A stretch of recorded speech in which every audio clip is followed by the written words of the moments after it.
Church Disease, a channel that's all about current events, news, and Christian drama.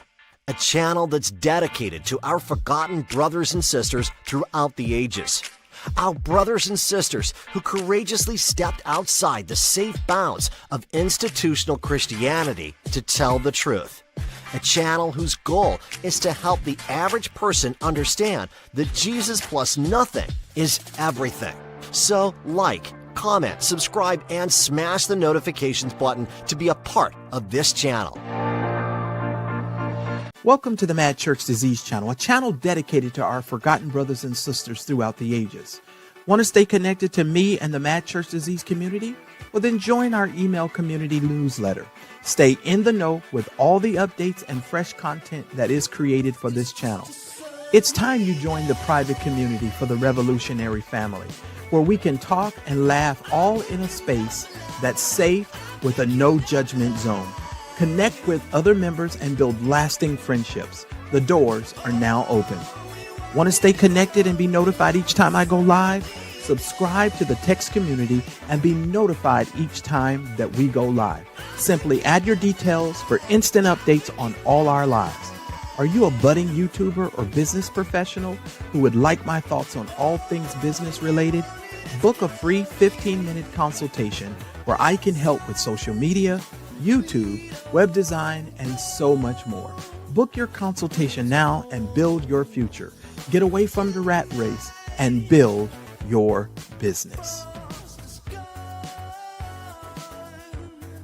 Hey everybody, thank you so very much for coming to the video. Listen, I am going to be teaching the YouTube Growth 2025 class. This year, I'm only going to be doing one class, and this class is going to be done this month in the month of October.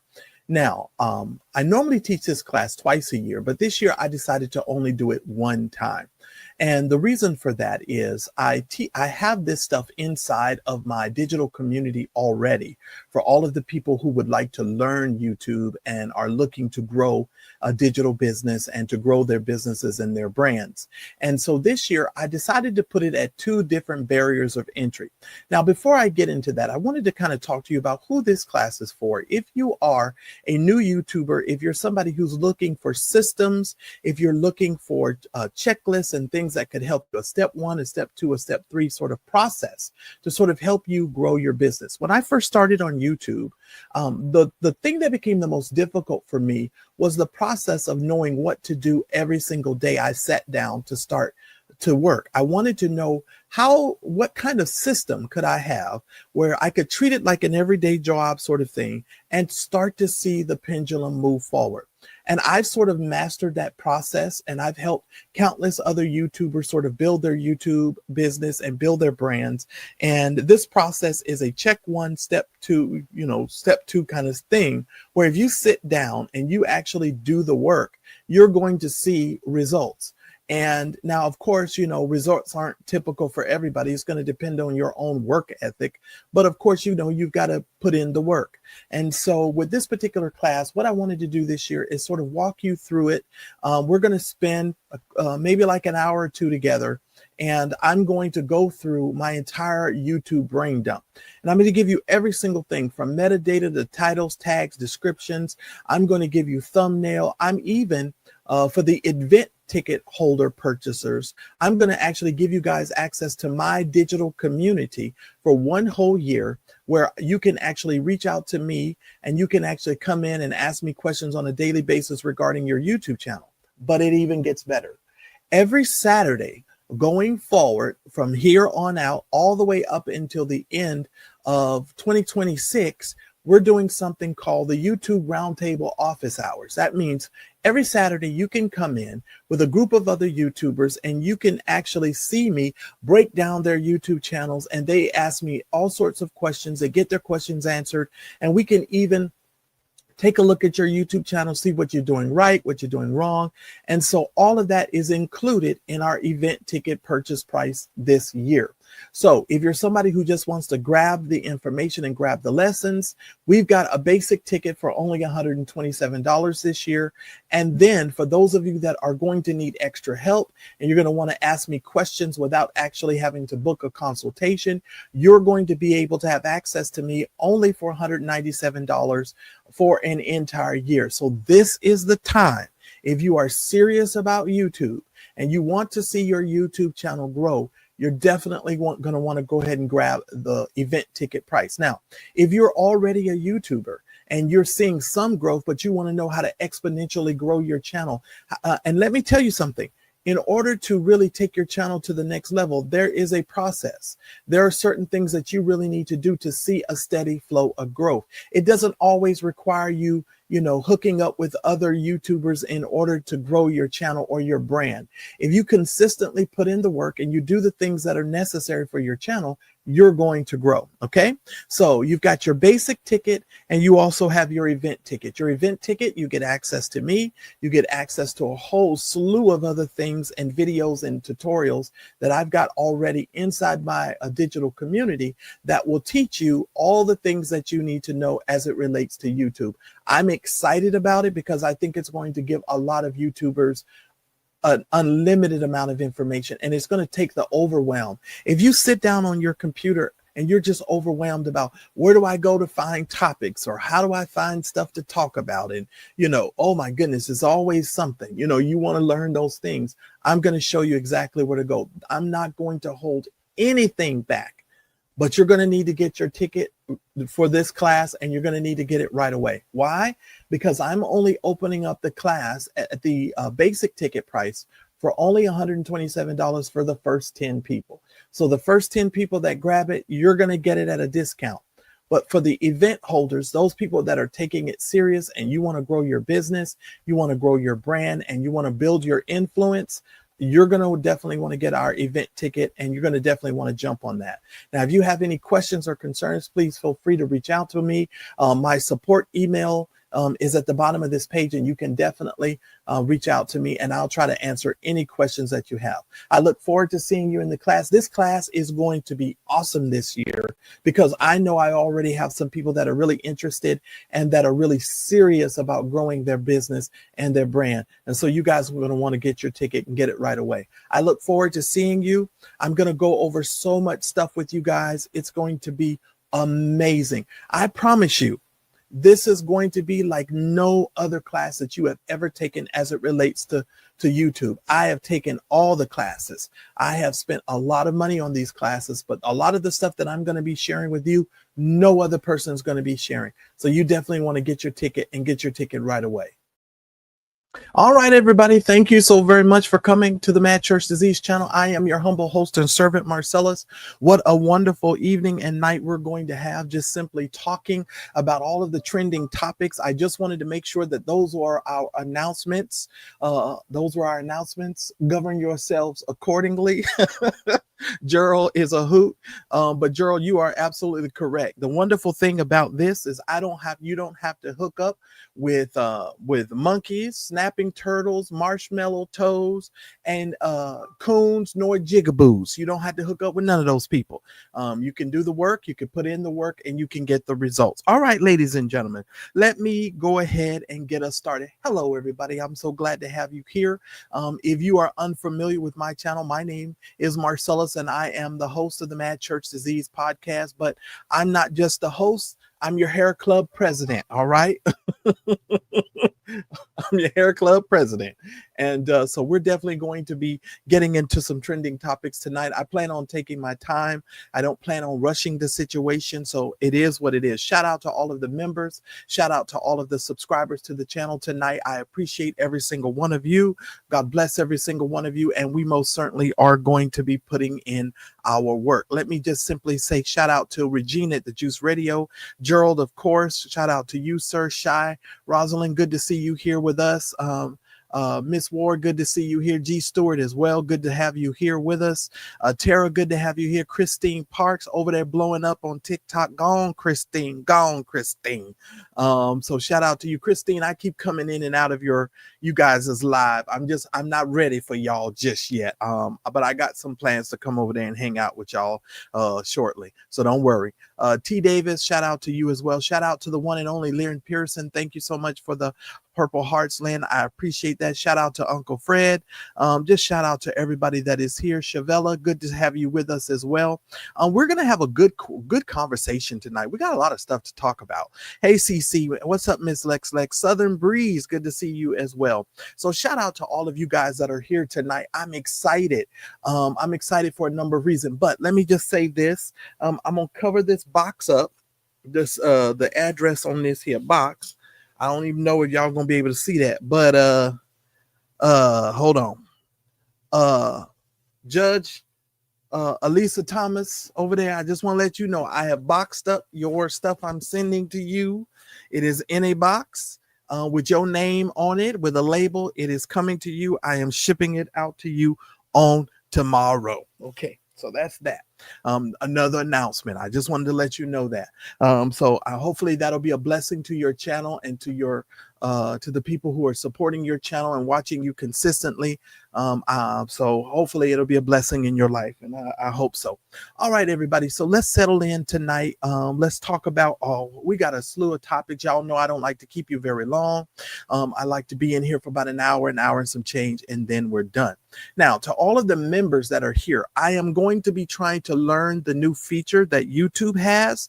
YouTube has a new feature now where if you want to talk to your private community, you don't have to set up a separate live now. You can literally go from your regular live straight into a members only live. So if I want to do like a members only after show, I don't have to reschedule nothing. It's going to give us a countdown. So all you have to do is stay on the live, and then we'll be able to talk about whatever it is that we want to talk about. So I'm excited about that. When I learn how to use this feature, because I don't know how to use it yet, I will most certainly use the feature, and we'll do what we need to do. So that's that. I don't know how to use the feature at this particular point, but I will definitely try and figure something out as far as that's concerned. But we'll get there. All right. So good evening, everybody. Thank you. Hey, Jai, good to have all of you guys here. So let me tell you what's been going on. First of all, I told y'all I ain't in no rush. So everybody calm down. Everybody relax. Hopefully you got you something to drink. Maybe got you some popcorn, something to snack on. Let's get our live started. All right. So yesterday, the reason why I didn't go live yesterday, because I had planned on going live yesterday. My friend, every time I go to his house, him and his wife, it ends up being an all-day event. They're going to be leaving town this week. Unfortunately, they had, someone in their family to pass away, so they got to go up north. And so I had to spend the entire day at his house yesterday with him and his wife. And so him and I got to talking. We started watching a movie. And let me tell y'all something. Movie recommendation. Here you go. Because I told you I got time tonight. Movie recommendation. The Ed Gein story on Netflix. It's called Monster. If you haven't seen it, go watch it. If you still have Netflix and you're not boycotting Netflix yet, go ahead and go watch that. This is where they got the inspiration for Psycho. This is where they got the inspiration for Texas Chainsaw Massacre, Silence of the Lambs. All of these stories that we have had and that we've seen these movies have been based on the Ed Gein story. Y'all do me a favor and please hit the like button, please. So all of that is based on the Ed Gein stuff. So please watch that if you're not. Well, you know what, Charity? I was able to sleep. But some of it was, I mean, there was I was a couple of episodes in where I was like, am I gonna be able to finish this? Like it was I guess I was awestruck because it's based on a true story. And I was like, yikes. It's not a horror movie. It's actually just giving you it's a true story. It's based on a true story. So this was a horror life. This is on a true story. The name of it is The Ed Gein Story. Ed, you know how to spell Ed, E-D. Gein, I believe, is G-E-I-N. And the name of it is Monster. So it's called The Monster, The Ed Gein Story. So when you go to Netflix and pull it up. Now, I had another friend of mine, another preacher friend, actually tell me about it. And I said, at first I was like, okay, I was looking at some other documentaries because y'all know I love vampire movies. And so I love vampire movies. So I had started watching The Strain. Let me tell you something. That's another nail biter. Started watching The Strain. You can watch The Strain on Hulu, or if you have Disney Plus, if you haven't canceled that. The reason why I haven't canceled it is because I don't pay for it. I get it for free. So either me canceling it, if I ain't no way of me canceling because I get it for free. So so it's nothing I can really do. But yeah, but that Ed Gein story is a mess. Now, the guy who actually did this movie, he's actually going to be doing Dolores Claiborne's story next, because that is also based on a true story. Y'all got to understand, he's doing these things based on real serial killers. I said, oh my God, this is crazy, but it's really good, y'all. It's really, really good. Shout out to all of you that are here. Please make sure y'all hit the like button. I would really appreciate it. All right, so tonight, let's start. And I want to take my time tonight because I want to, first of all, get out all of my thoughts, as many thoughts as I can tonight about some of these subjects that we have covered. Let's start talking about Robert Morris, but I want to talk about Robert Morris, and I want to talk about him in the context of Tony Evans. Many of you know that Pastor Tony Evans stepped down from his church around the same time that Robert Morris, that whole situation with Robert Morris transpired. I think a lot of people are forgetting that. I don't think people, when we asked Tony Evans about his so-called sin or whatever, he missed the mark, people are thinking we're either being nosy or we're trying to be judgmental of him. But I don't think it's a fair assessment to say that because we want to know what this so-called sin that he committed, where he said it wasn't criminal. Well, we don't know that. We don't know whether it was criminal or not because he hasn't said anything. But I find it really interesting, you all, that the timing of his stepping down was at the same time that Robert Morris stepped down. And now that Robert Morris has been sentenced and we know what his sentence is, now all of a sudden, Tony Evans was brought back into the church the members were told that it was going to be a restoration Sunday. So they were all brought into the church under false pretense because they thought that he was going to be restored to be the pastor. Well, he got all of them people in there and they made the announcement that he was not going to be the pastor, nor was he really going to be in a leadership role.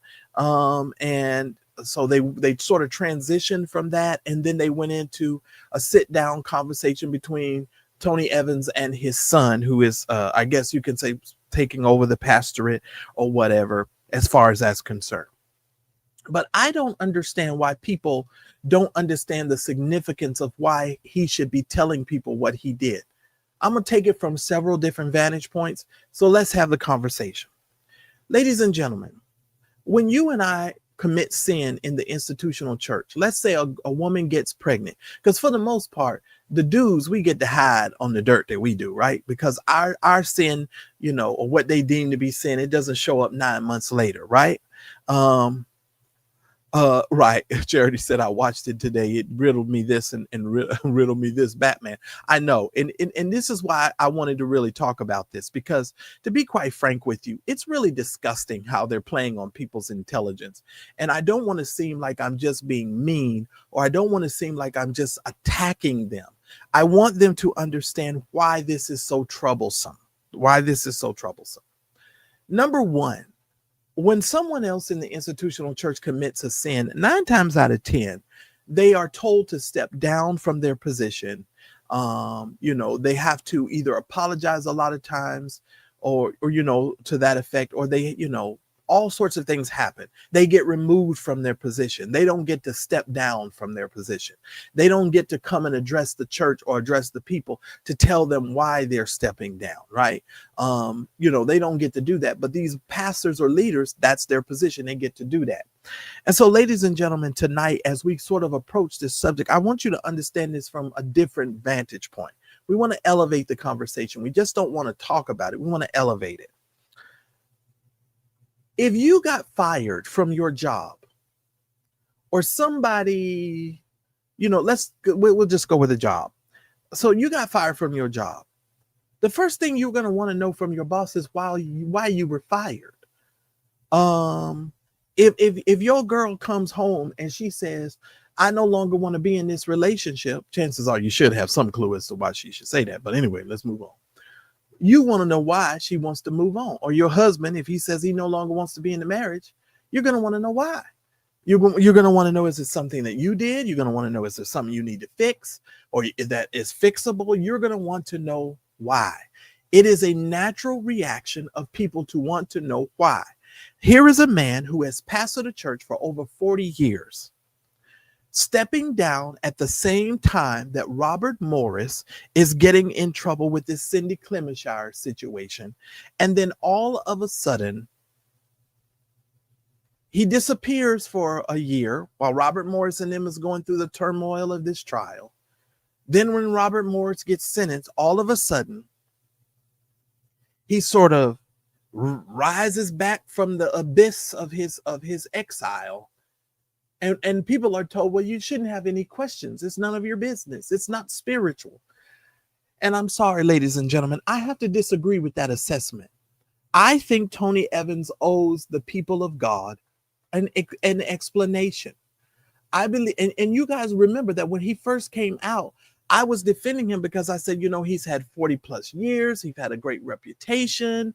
If y'all remember, for those of you that remember, y'all know I was saying he don't owe nobody no explanation and all of that stuff.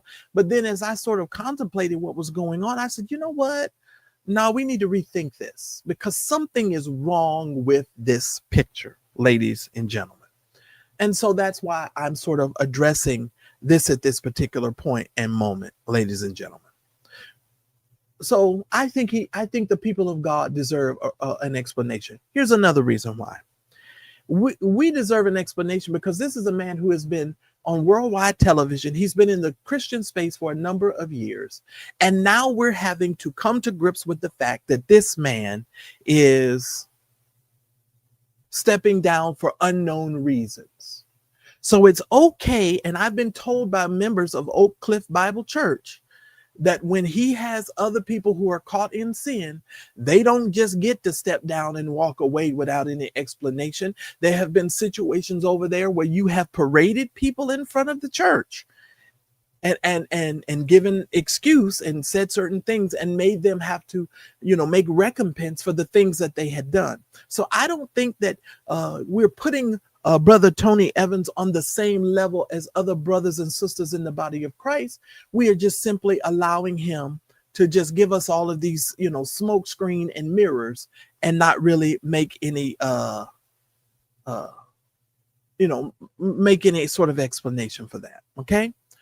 Let me see. Lynn says, and they don't get to keep the check while you step down. You got that right.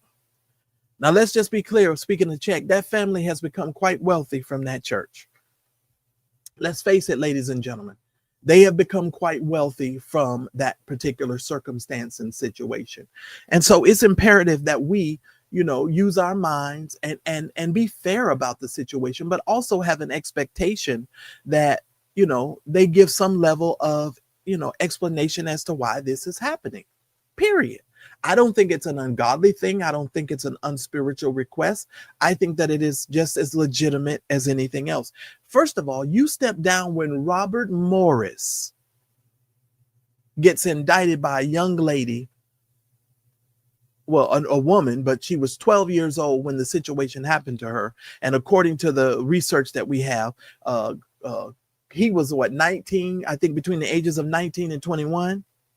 You understand what I'm saying? So it's an interesting situation, ladies and gentlemen, but I definitely want to get your thoughts and you guys will be able to come up and tell me what you think. I'm not really down with Robert Morris and Tony Evans at this particular point in any way, except for, and some of y'all disagree with me, Gerald, where's Gerald at? Gerald say, Marcellus, I disagree. I love the fact that you disagree, Gerald. First of all, I like it when y'all disagree and y'all can be mature enough to disagree and give your opinions about it. And, and we can still be cordial and be friends, because it's okay for us to disagree. We don't have to agree along. Gerald. When I drop this link later, we need to talk about Robert Morris and his retirement. We need to elaborate on why you think he shouldn't get his retirement. Because here's the thing. I told y'all, I said he should get his retirement because he told those elders and those leaders over there. I know it is hard for folks to believe, but the new documents in that other case specifically said he sent them emails. Now, the way that he worded it, as far as the person being a young girl, there was no specifics, but he did tell them. Okay. And legally, he was only responsible for telling him about it due to the contract. And we're going to talk a lot about contracts in a minute, because that Joel Tudman, I got a feeling he going to end up wind up getting sued. But we're going to talk about that in a minute. Oh, yes, sir. Yes, ma'am. Yes, sir. We got a lot to talk about. I told y'all we got a lot to talk about. But yeah, so that is the situation, ladies and gentlemen, as far as I'm concerned. And when it comes to Robert Morris and Tony Evans, but what say you? You're going to give your opportunity to come up and tell me your thoughts. I just think Tony Evans and Oak Cliff Bible Church is doing the entire body of Christ a tremendous disservice, period. Now, speaking about doing the total body of Christ a disservice, Vodi Bachman died while I was gone, and I didn't have an opportunity to speak on that. Let me explain something. Let me tell y'all something. Whew, I am so sick of coons and jigaboos.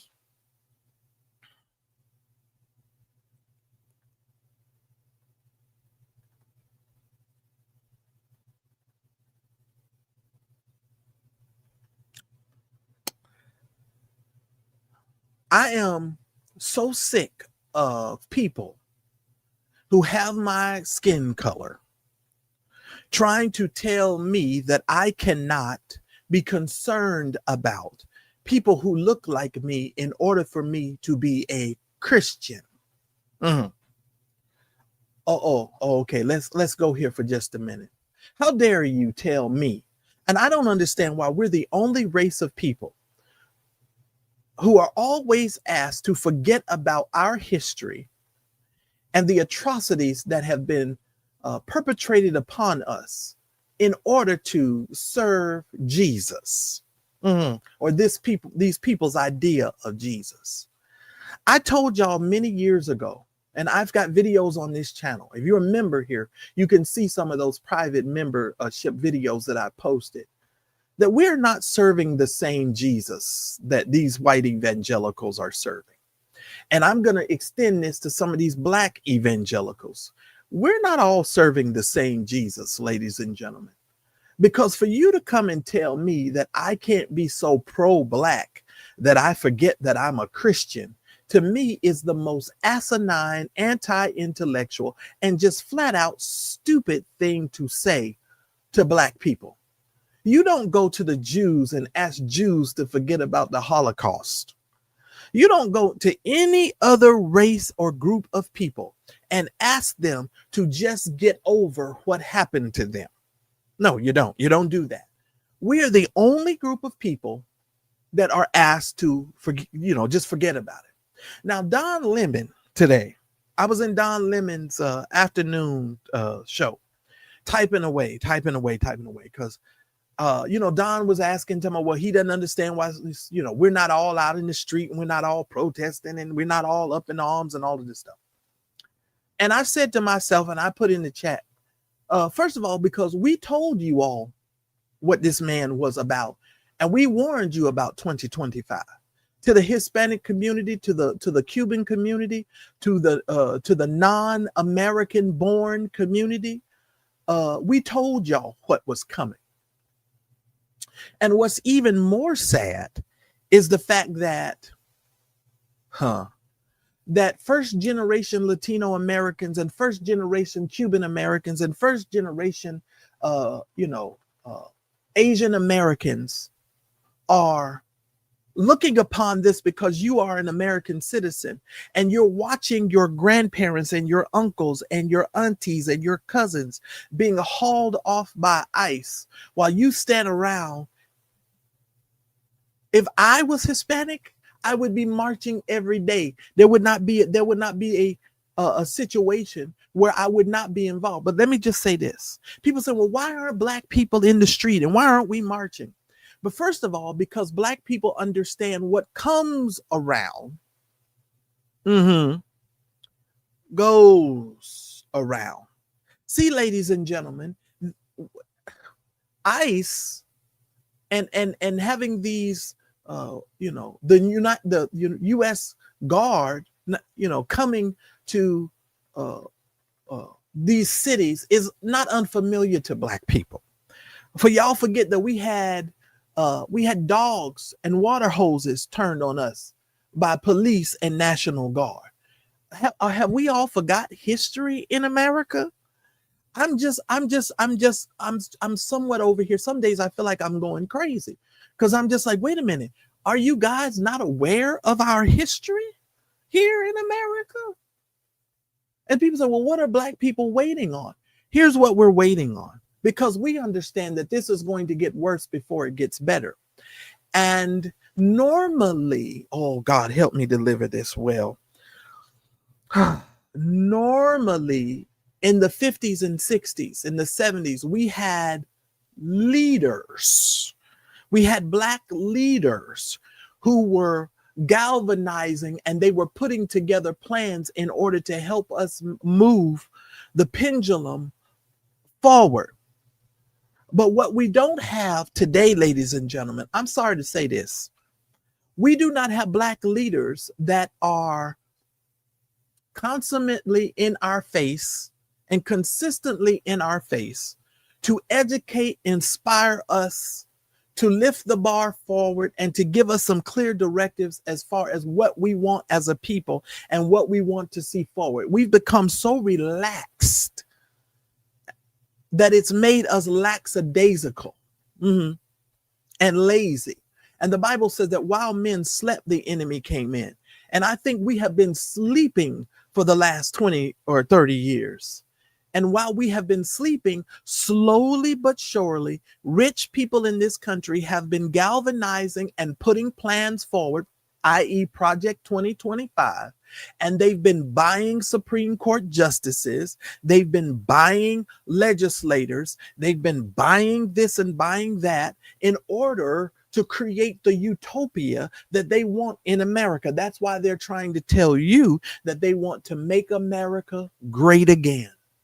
But they'll never tell you, when was America great? They'll never tell you. I told you I want to take my time tonight. So let me lean back like Fat Joe. Let me lean back. I ain't going to do the rock away, but I'm going to lean back. Let me lean back. So, ladies and gentlemen, when are Black people supposed to get out and protest is the question that everybody keeps asking. When Black people get out and protest, ladies and gentlemen, the ship will be on fire. Not just the convenience stores, not just the looting in the major cities and all of these types of things. Oh, because the day is coming.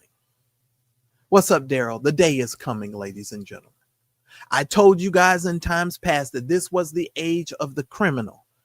Speaking of criminal, we'll be talking about Tyrone Blackburn and my opinion of him in a little bit. Because I think that there was some criminal activity going on around here. And I think this all leading to it is coming. It's coming. But when we do get out and march, ladies and gentlemen, it will be specifically with purpose in mind, and we will have a clear directive. To all of the talking heads, because I think Don was supposedly interviewing the head of the NAACP. Like, here's the funny thing. I don't even know who the head of the NAACP is right now. Don't even have a clue. And he was interviewing, I think the man he was interviewing was the head of the NAACP. And I'm sitting here going, I don't even know this dude. And I'm typing in the chat, what are you talking about, sir? You're not, all you're doing is repeating talking points. What is the NAACP's clear directives for Black America and for people who want to progress the country forward? Not just Black people, Asian people, because you know when we do our thing, we're trying to lift everybody. We're not just trying to lift our people. We've been lifting everybody. They've been putting everybody on our shoulders. Okay. So my thing is, I was in the chat today going, sir, what are you talking about? You're just repeating talking points. And this is why so many people are leaving these parties and getting away from these parties, because you can see the foolishness of it all. Okay. Let me say this. The only way I'm getting out and I'm marching is you better have a clear reason for why we're marching, what the plans are and what our demands are, so that we're not just marching in vain. I'm not going to be going out and singing a bunch of hymns and telling folks, until I'll keep marching until I die, and let freedom come, and one day we all gonna be free, and we have no plans to get us there. I'm not doing that. I'm not doing that. I'm not doing that. I'm not doing it so that we can come out and just have Reverend Al Sharpton standing in front of the crowd and us marching with signs as we march on and we sing them, like some sort of good times thing.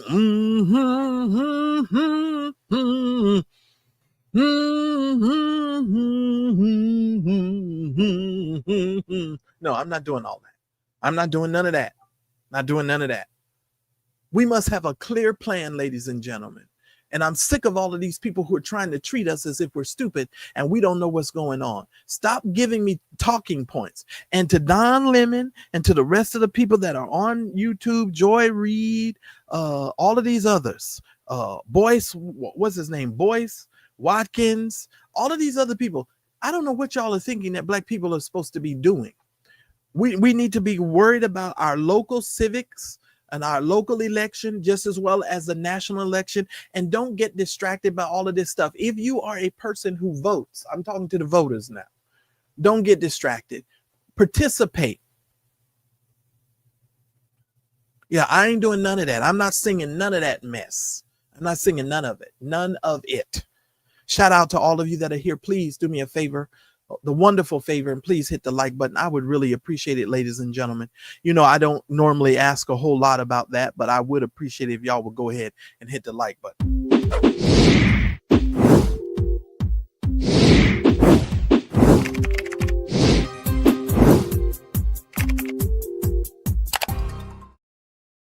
I'm just not going to let you put all of this on us. Now, Moni, I appreciate your brain. So I'm directing this at you personally. I'm directing this to you, Moni. We're only, 13% of the population, Moni? Think about this, Moni. What are we, 13% of the population? Why every time these people get themselves into a quandary of a situation, Moni, why do they always try to put everything on our shoulders? I'm sitting here as a Black man in America thinking to myself, why is this on our shoulders? Why does every time something go wrong in this country, everybody keeps pointing to us? And here's the funny thing. I've been thinking about this all day.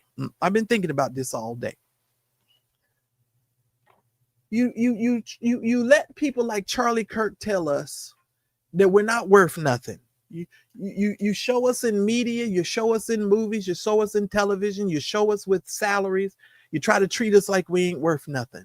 But when the country gets in trouble, you always coming to us to solve the problem.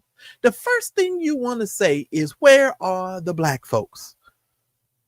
Are you serious, Moni? I don't know. Maybe you have to give me your thoughts when we get off of here, because I know you may not call in, but I would love to hear what you have to say. We're only 13% of the population. Why is this always our fault? What is wrong with these people? What is wrong with these people? Why is it on us?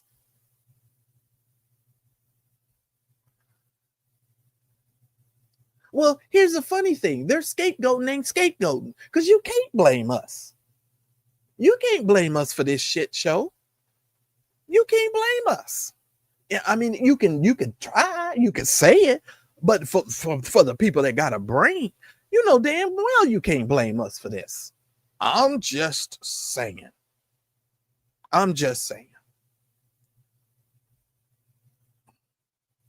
No, you can't blame us. They forever trying to blame us for everything, and it just doesn't make any sense. Now, if we are 13, let's say, Tara, we're not 13%. Let's say we're more. It doesn't matter. The point of the situation is they're blaming us, and that's the point I'm trying to make here.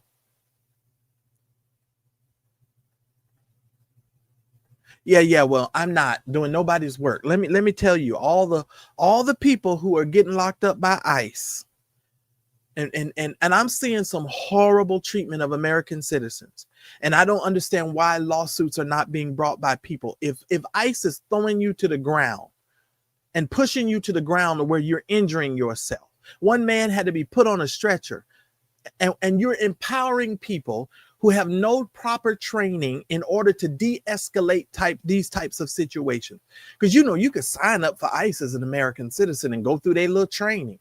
Wasn't the little man Superman, the former Superman? Wasn't he trying to go through Dean Cain? Wasn't he trying to go through the ICE training? And you got these good old boys out here pushing people on the ground and doing all of this foolishness with a mask on because you're ashamed of the job that you're doing, and you don't want people to attach you to the job that you have because folks will trace you down and trace you back to who you really are. So we're just going to allow all of these people to do all of this stuff. Oh, okay. And you want me to be out marching? Marching for what? Marching for what? You said that you will vote for Donald Trump. That's what you said. You said you would vote for Donald Trump. So Donald Trump is dumping you all off in concentration camps and dumping you in cars and dumping you in stuff you ain't got no business. That's what he's doing. Oh, yeah. I remember this quote. Yeah, which is ridiculous.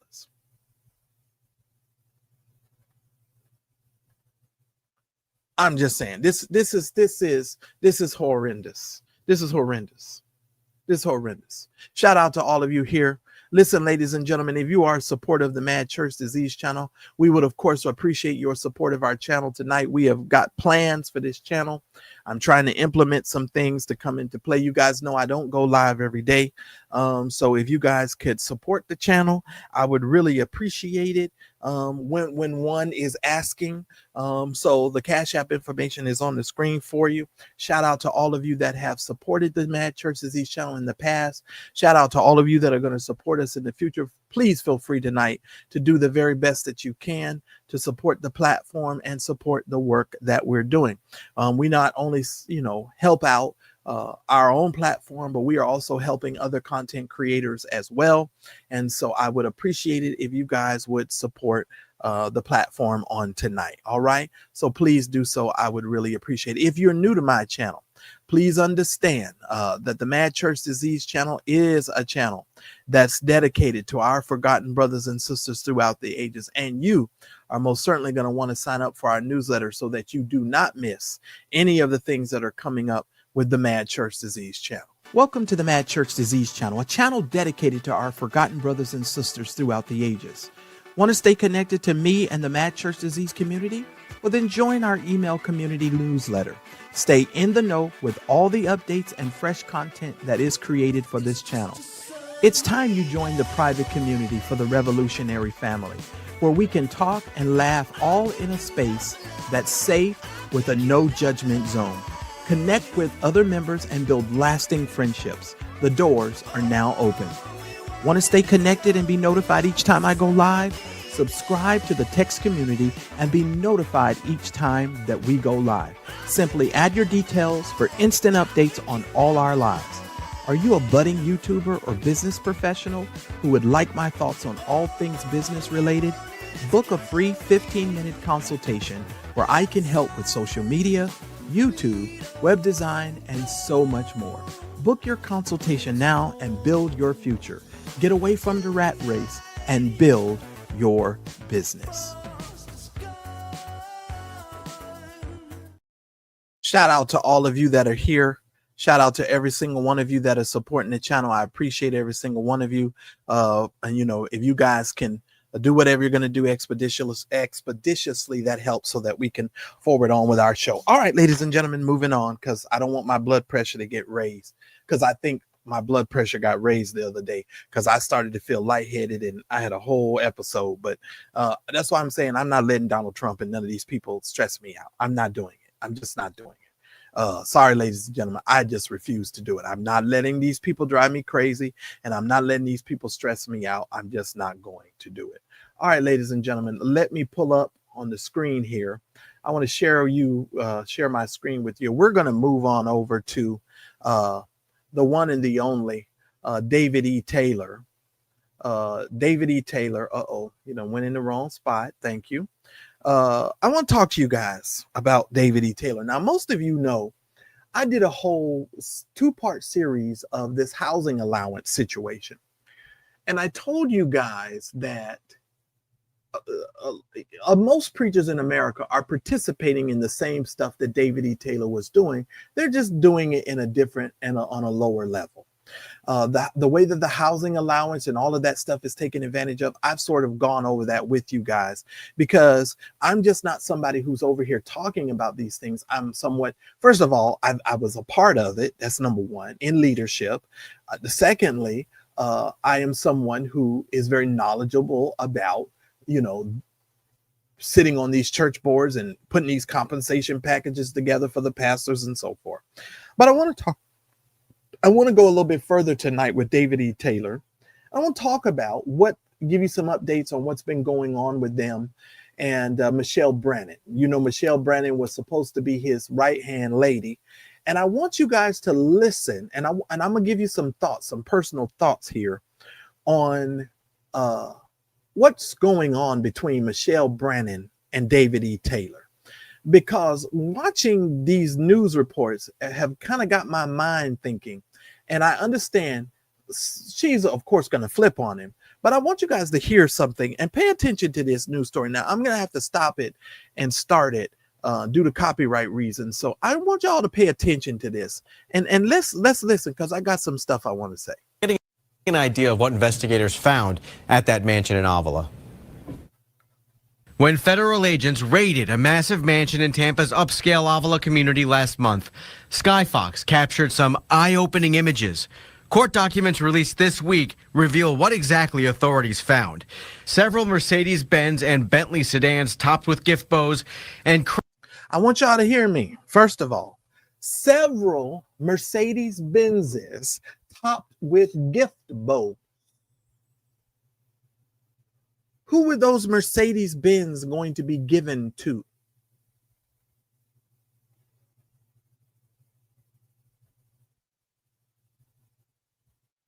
Who were those? And Desiree, you make sure to ask this question later again at the end when I start taking calls. Make sure you ask me this question again, Desiree. All right, please. I don't want to forget it. Let me star it, because hopefully I can get back to it. If I start, start. Okay, it's over there. All right, I'm gonna come back to your question. Who were these cars?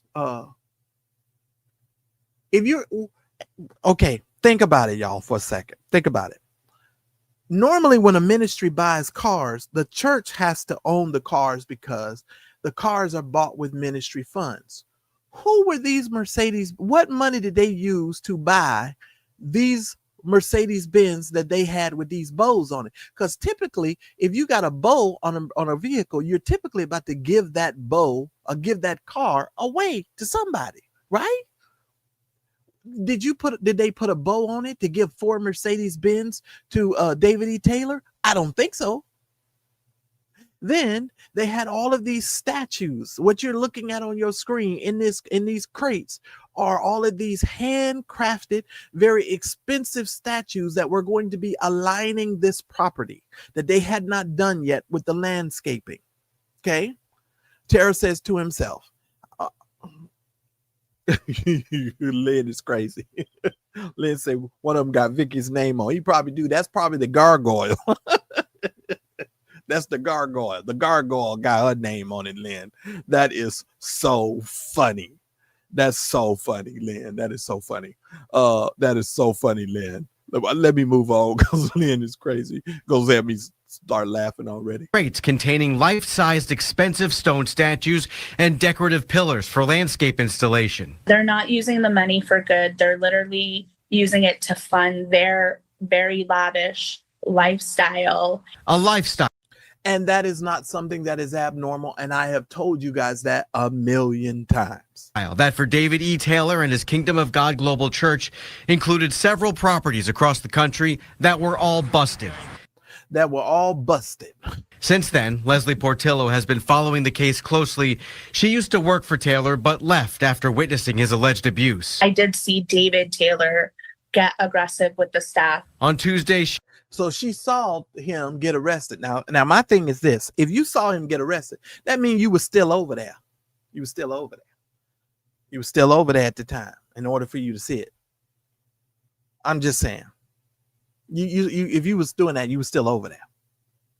So you was probably over there in the phone center, over there making phone calls. Look like she has her own place, so she ain't had to sleep on the floor. So she was probably coming and going, right? She was stunned to learn what else investigators say they found at the Avila mansion. According to prosecutors, the church's executive director, Michelle Brannon, was living there. Now, I want to talk to you a little bit about Michelle Brannon. Now, I want y'all to keep in mind that the house that they raided, she was living at, not David E. Taylor. David E. Taylor was on one part of the country. She was on another part of the country. So one of my pastor friends and I, we were having a conversation the other night. And we were talking about why was she so distant or far away from David E. Taylor at the time of her arrest? And why was she living so far apart and away when she was the one that was mainly supposed to be the right-hand person in this ministry? Now, you all, this is all speculation, and I'm going to go down some things with you all tonight. I told you I just wanted to take my time. Let's have a discussion here tonight. Here's the thing. I believe, now this is, I cannot verify this to be true or not. I'm not saying that this is the case, but this is all speculation, what I'm saying right now. Okay. But let's think about it. Why would a woman who and you all are going to hear this in the news report here in just a minute, was found with $60,000 in cash in her bedroom? Why would David E. Taylor trust Michelle Brannon to the point to where she's having all of the control over the money the way that she's having the control and dispensing things the way that she's dispensing? Now, this is a personal thing that I've been mulling over and thinking about. I believe at some point, Michelle Brannon and David E. Taylor had some type of a relationship. I don't know if this is true. I'm just going to give you some speculation and tell you why I believe that. I believe that Michelle Brannon was living so far away from David E. Taylor because she is as sick of him as everybody else was. I think she was doing the work of the ministry because for financial reasons, she was sort of tied up and tangled all up in this ministry, not in Jesus, but in this stuff. I honestly believe that him and her had some type of relationship and that relationship had been broken off. But I don't think that Michelle Brannon likes David E. Taylor in any way, shape, or form or fashion. That's why she was living so far away while running the ministry all at the same time. It's just a thought, because you're going to hear these people say in this video, she was living in this house along with 57 other people, I believe it was. Let's go. And she's accused of having 57 workers and victims, some underage, living with her, all part of a forced labor scheme. Authorities say I want y'all to hear this. 57 people was living in this house with Michelle Brannon. Some of them they're saying were underage. Now, I want to let y'all know something, just because this wicked system, this judicial system that we have is completely wicked. They will say a lot of things to just embellish things and make things look bad. Listen, if some children were living with their parents who were living in this particular situation, they would say that some of the people that lived there were underage. This is what makes the story a little more salacious. So y'all hear me very well. It well could have been just children living with their parents who were being subjected to this type of forced labor and forced treatment, if you all understand. So you have to think on a higher level and not just think there was a bunch of kids answering phones, because ain't nobody over there doing that. Now, if they are doing something, they probably cleaning and sweeping and things. But I think they were probably there with their family. Okay. And Tanisha, you might be right, because in my opinion, I really believe that she probably did have an escape plan, and I really believe that she didn't like David E. Taylor. She was staying as far away from him as humanly possible. I really do. Lord have mercy, Joel. All right. But here we go with Sideshow Bob. You see his hair? Now, he swore up and down, y'all, he didn't wear no hairpiece. Why isn't his hair look like it was supposed to look? I'm just saying, y'all remember he said he don't wear no hairpiece. I'm just saying. Let me go on. Victims were crammed into shared living spaces, sleeping on floors, and forced by Taylor and Brannon to work long hours for free. Prosecutors say workers had to raise money for the church or face abuse. They're not getting paid for anything. They're literally... I love how she said they're not getting paid. No, you wasn't getting paid because you was over there working with them. You was working with them too. I'm just saying. And where is she going live from? The closet? Do y'all see?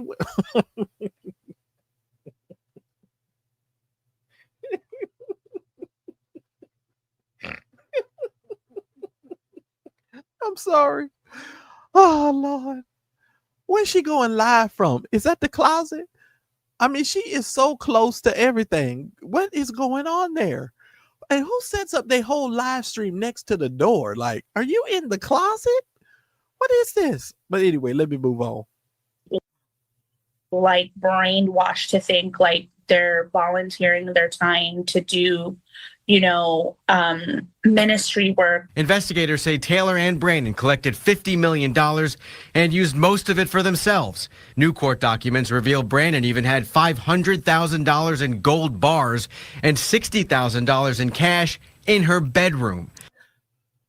Gold bars, $60,000 in cash in a closet in her bedroom. I got another theory for y'all.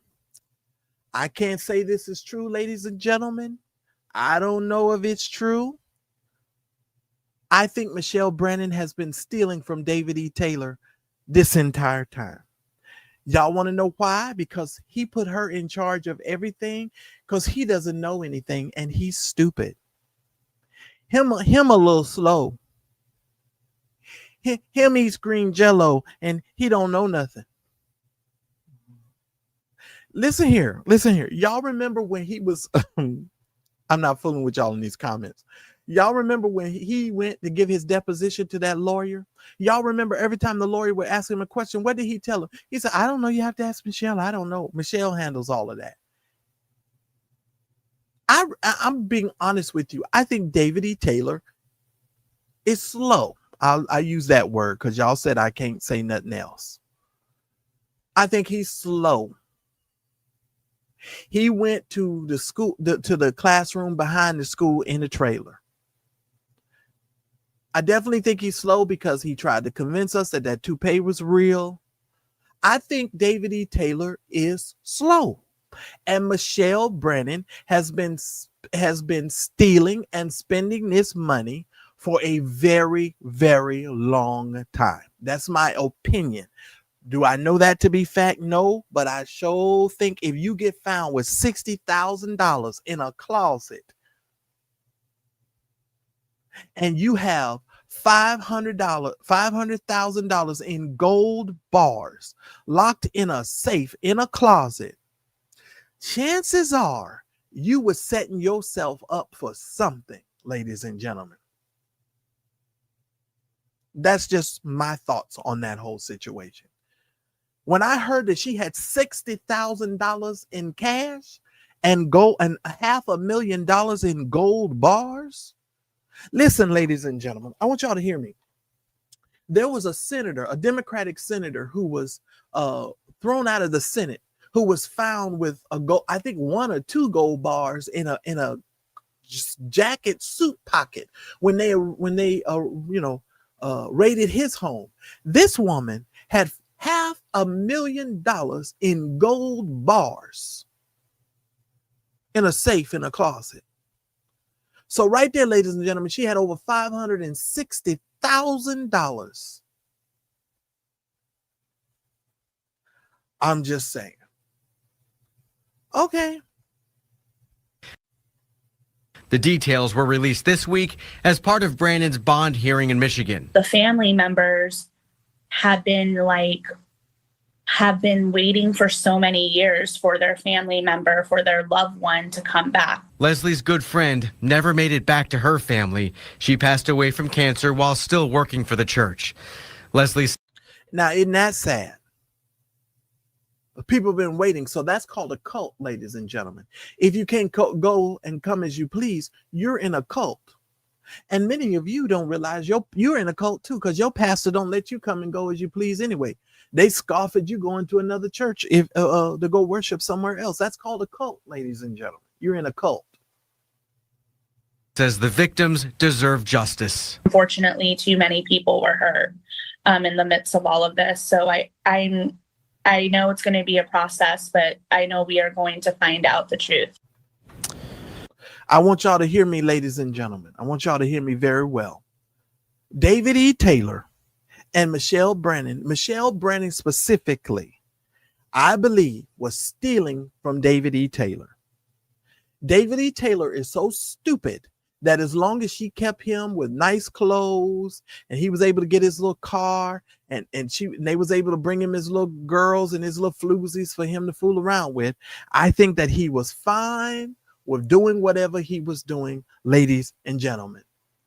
But the sad part about that is he was being robbed blind at the same time he was robbing others. Now, what's good for the goose is good for the gander, because he was stealing and so was she. That woman had $500,000 in gold bars, ladies and gentlemen.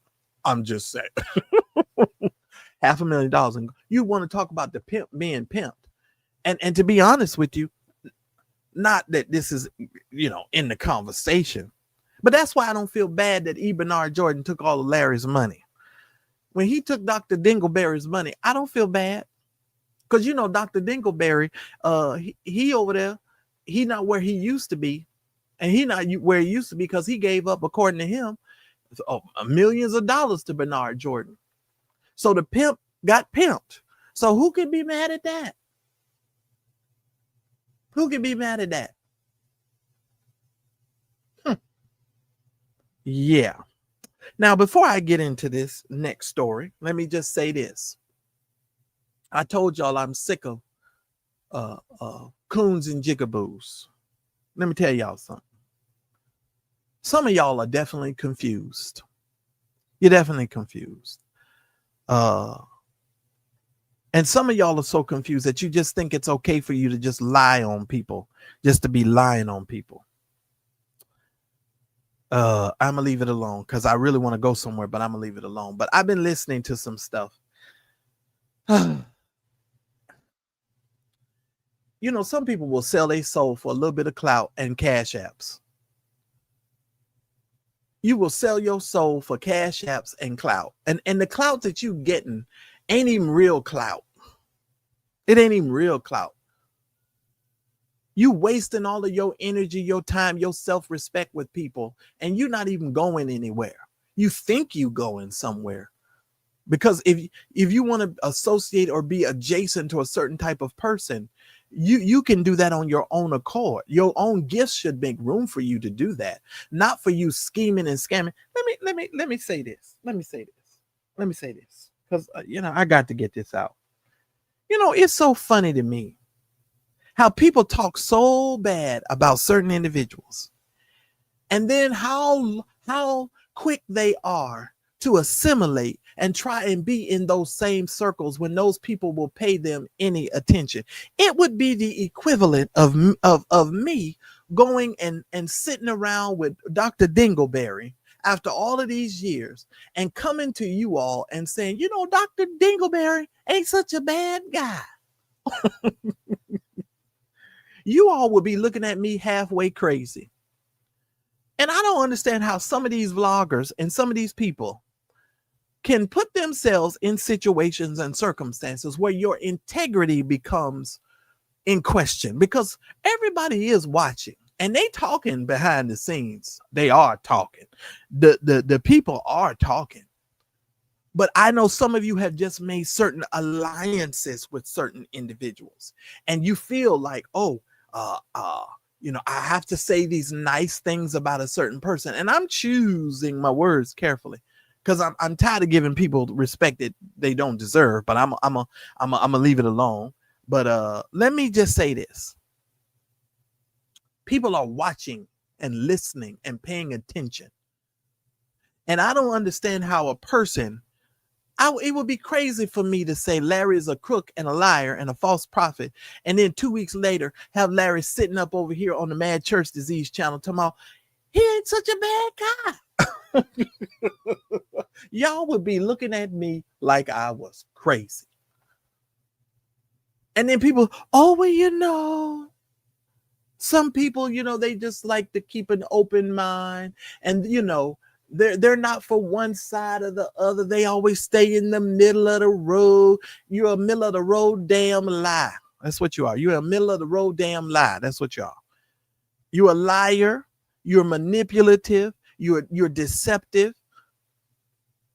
And it's shameful. And see, here's the thing. And I'm actually kind of glad that I decided to focus in on my own channel. Let me tell you why. Because I just don't have time for people that don't have no integrity. Because I cannot be bought or sold. Now, I might be able to be rented for a little while. For a little while. You might be able to rent me for a little for a little while. You might be able to rent me for a little while. But I'm just saying.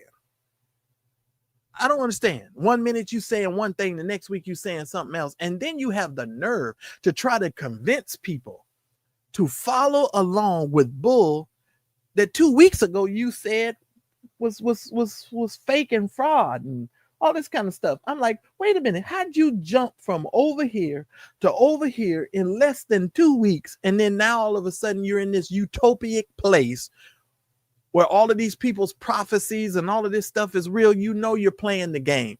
Now, don't get me wrong. If you're going to play the game, but let the game be the game. Stop trying to lie and try to make people think you're not playing the game. You playing the game. And I'm not hating on the game.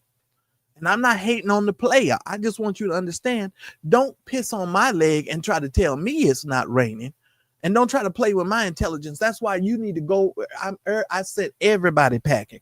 Go your way and do your stuff with your lying ass selves, because y'all some lying, unintegral individuals. And I don't want nothing to do with people like that. I don't want nothing to do. But don't lie on me. Don't use my name. Don't be making little slide comments and thinking that the stuff not going to get back to me. I'm choosing to take the high road, even though folks don't deserve the high road. But don't do that, because it all comes back to me. And eventually, when I keep hearing certain things that keep coming back to me, eventually I just blow up the spot. And I'm trying to not be that way and blow up the spot. But play your nigga role, play your coon role that you're playing, play your role, but stop trying to mess with my stuff. Leave my stuff and leave me alone, because I don't have nothing to do with all of that. And I mean it. Leave me alone and leave me out of it, because I don't have nothing to do with it. Because I can stand over here and tell you everybody that I think is a fake and a fraud. I'm not going to come to you 1 week and tell you one thing, and then the next week come tell you something else. That's just not who I am as a person. And there's not a cash app in the world that can get me to switch my opinion and start talking differently. You cannot buy me. You could never buy me. You could never buy me when I was in the CFR. You could never buy me now that I'm out here all by myself. I'm not for sale. And if you are for sale, doesn't that really make you a hoe to the person that's buying and paying for you? Lord have mercy. Let's move on. Joel Tudman, ladies and gentlemen. Let's talk about Joel. We got to talk about Joel Tudman. Joel Tudman, everybody. Joel Tudman. Lord have mercy. That's all I'm going to say to that for now. That's all I'm going to say to that. Now, many of you, ladies and gentlemen, may not know Pastor Joel Tudman, who was the pastor who had been placed in the pastorate over there with Bishop Henry Fernandez and the church over there in Florida. He recently just started his own church. Did he really start the church? Or did his wife start the church? That is the question. You the senior pastor. Come on.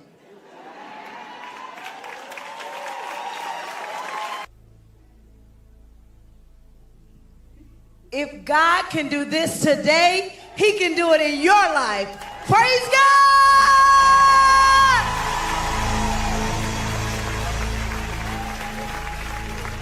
If God can supersede our expectations, he can do the same for you. Do you believe that?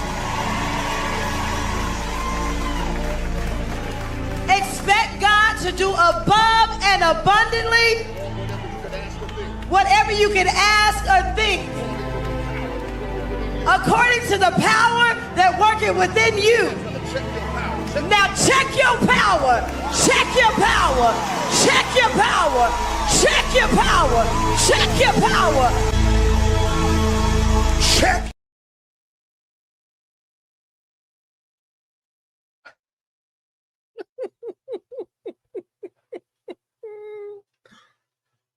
Check your power. Or as the old saints used to say, go ahead and check your power, your power. Listen here, ladies and gentlemen. Lord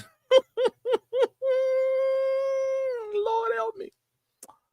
My pastor friends and I'm talking about some very notable individuals. We have some great conversations. So the other night, we were enthralled in this conversation about Joel Tudman and this situation. First of all, I want you all to hear it. If you have not heard it here or heard any other vlogger tell you, I think he is going to be sued. It's going to come down to a lawsuit at some point in time. If it has not already been filed, it probably will be filed. I want y'all to hear me. Now, those of us with a brain who reported on this story, and I do know, listen to me, you all. I have been so careful at what I have said, and I do know what has happened and transpired. But if I say it, like I told y'all before, it is going to be detrimental to some people who are over there in that ministry, and I do not want to cause anybody else harm, okay? So you can think whatever you want to think, but if I wanted to come out here and tell y'all flat out what happened, oh, I surely could. But I have to protect my sources, and that is important to me, okay? If you're going to be a good vlogger, when people tell you something or they tell you something, you don't always come out here and tell too much. And here's the reason why you don't do that. Because there may be some people who are very close to the situation who it would be really easy and they will become very easily identifiable if you started giving out all of the information. Okay. Some of y'all need to understand that. But let me stop for a moment and let me say this.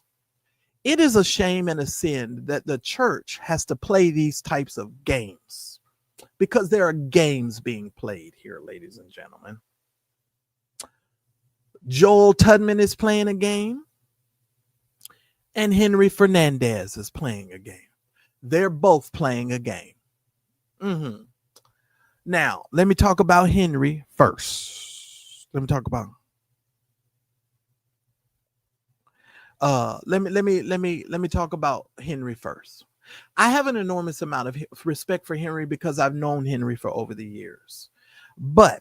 And I've always known Henry to be a very integral man. I know y'all get upset with me when I say that, but Henry, most of you probably didn't even know who Henry Fernandez was, because, but he has those who know, he has a great reputation. Anyway, let me move on. Because of what I know, I just rooted for Joel Tudman and his wife and the Believer City to go their way and do well. Y'all remember I said he should have started the church yesterday. Y'all remember? I was encouraging the fact that he should start the church.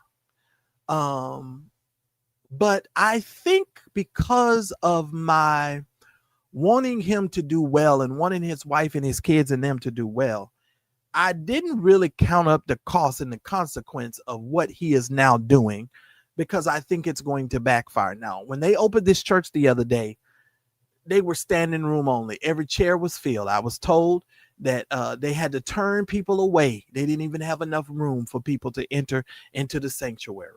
And because they didn't have enough people to, to even enter into the sanctuary, it then brought on this conversation. Okay, it's too many people. Okay, it's been hard to even find this place and then the next place to try to find those places.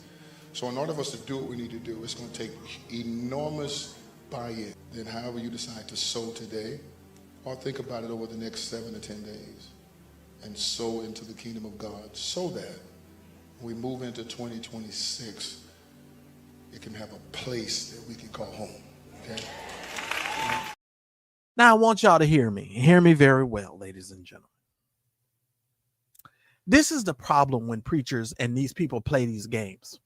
And I've said this on this channel a million times. Because guess what happens when they play the games? It ends up costing you money. It ends up costing the church people money. The saints of God got to pay to put him into a building and to do all of this stuff and to get all of this stuff up. And you heard what he said. It's going to take an enormous buy-in. And this is why I don't like the language that they use either. What are you buying into? What are you buying into? You understand what I'm saying? It is not you're not making an investment, because typically investments pay dividends, right? So there's no dividend coming to the saints over there. No dividends coming, ladies and gentlemen. And so it is troublesome for me. Troublesome for me when you see this type of video. You the senior pastor. Come on.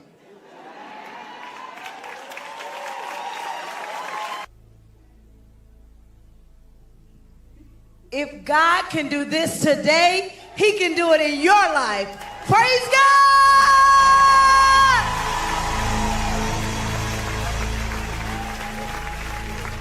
If God can supersede our expectations, he can do the same for you. Do you believe that? Joel. In the future, just write it down on a piece of paper and let her read it. This was bad. This was so bad. This was bad. Because all of us on the outside looking in, while you're feeding her the stuff to say, you're feeding the scripture in her ear that she's now about to repeat. It did not look good. It did not look good. Now, I'm rooting for you, Joel. Don't get me wrong. I want you to build your ministry, have a successful whatever you're going to do. But this was bad, Joel. This was bad. Whoever's consulting you all over there, and this is why y'all need bloggers and y'all need us, because this doesn't look good, Joel. Write it down on a piece of paper, do like Donald Trump, get her a teleprompter. I could recommend a good teleprompter if you need one. But she's the senior pastor, Christine. She's the senior pastor and the founder of the Okay. Not say on the job training. Okay, so let me do this. Let's elevate the conversation. Let me go higher, because I don't want to focus on the oh my God, the trashy way that was done. Let me go a little further. My pastor friends and I were having a conversation about Joel Tudman, and we were talking about why preachers are forced to pretend and play these games when things like this happen. Henry Fernandez went around telling everybody that God told him that Joel Tudman was supposed to be the pastor. God said this and God said that. And then you come up before the people and you fire the man. And by the way, ladies and gentlemen, this service that he just had was the first time he ever mentioned that he had been fired. He had never used the word fired before, but he clearly said in that video he was fired.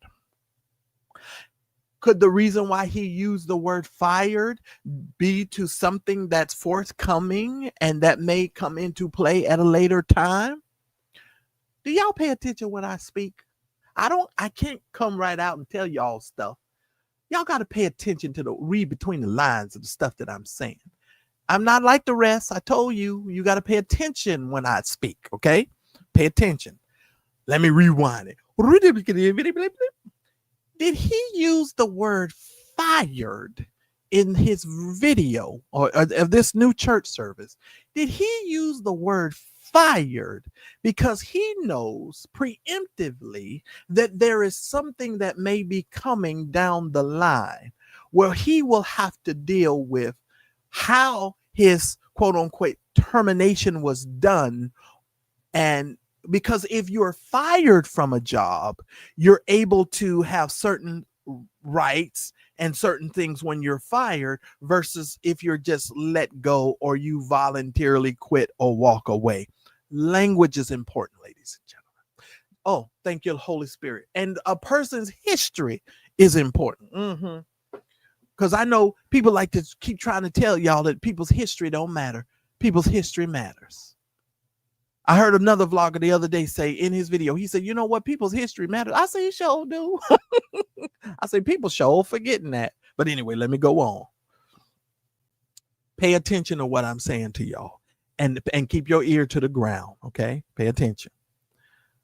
But we can clearly see he is coaching her in this video.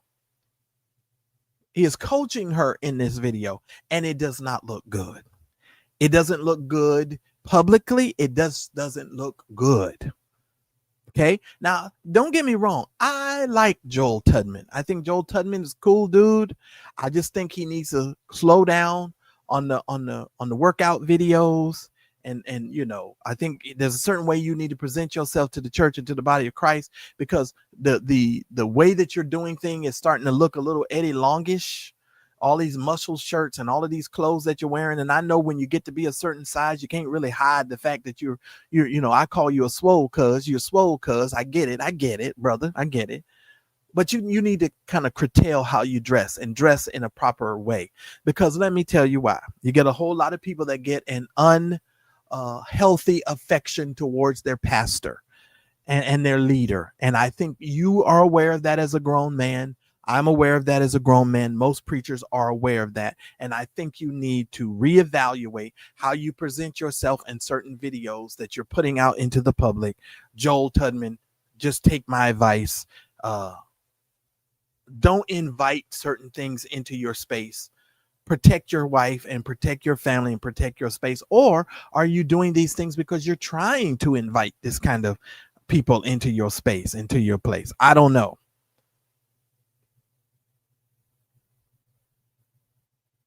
I'm just saying. I'm just saying. I'm just saying. Let me be very careful. Well, nah. You're actually proving my point. Actually, you're proving my point. Moving right along.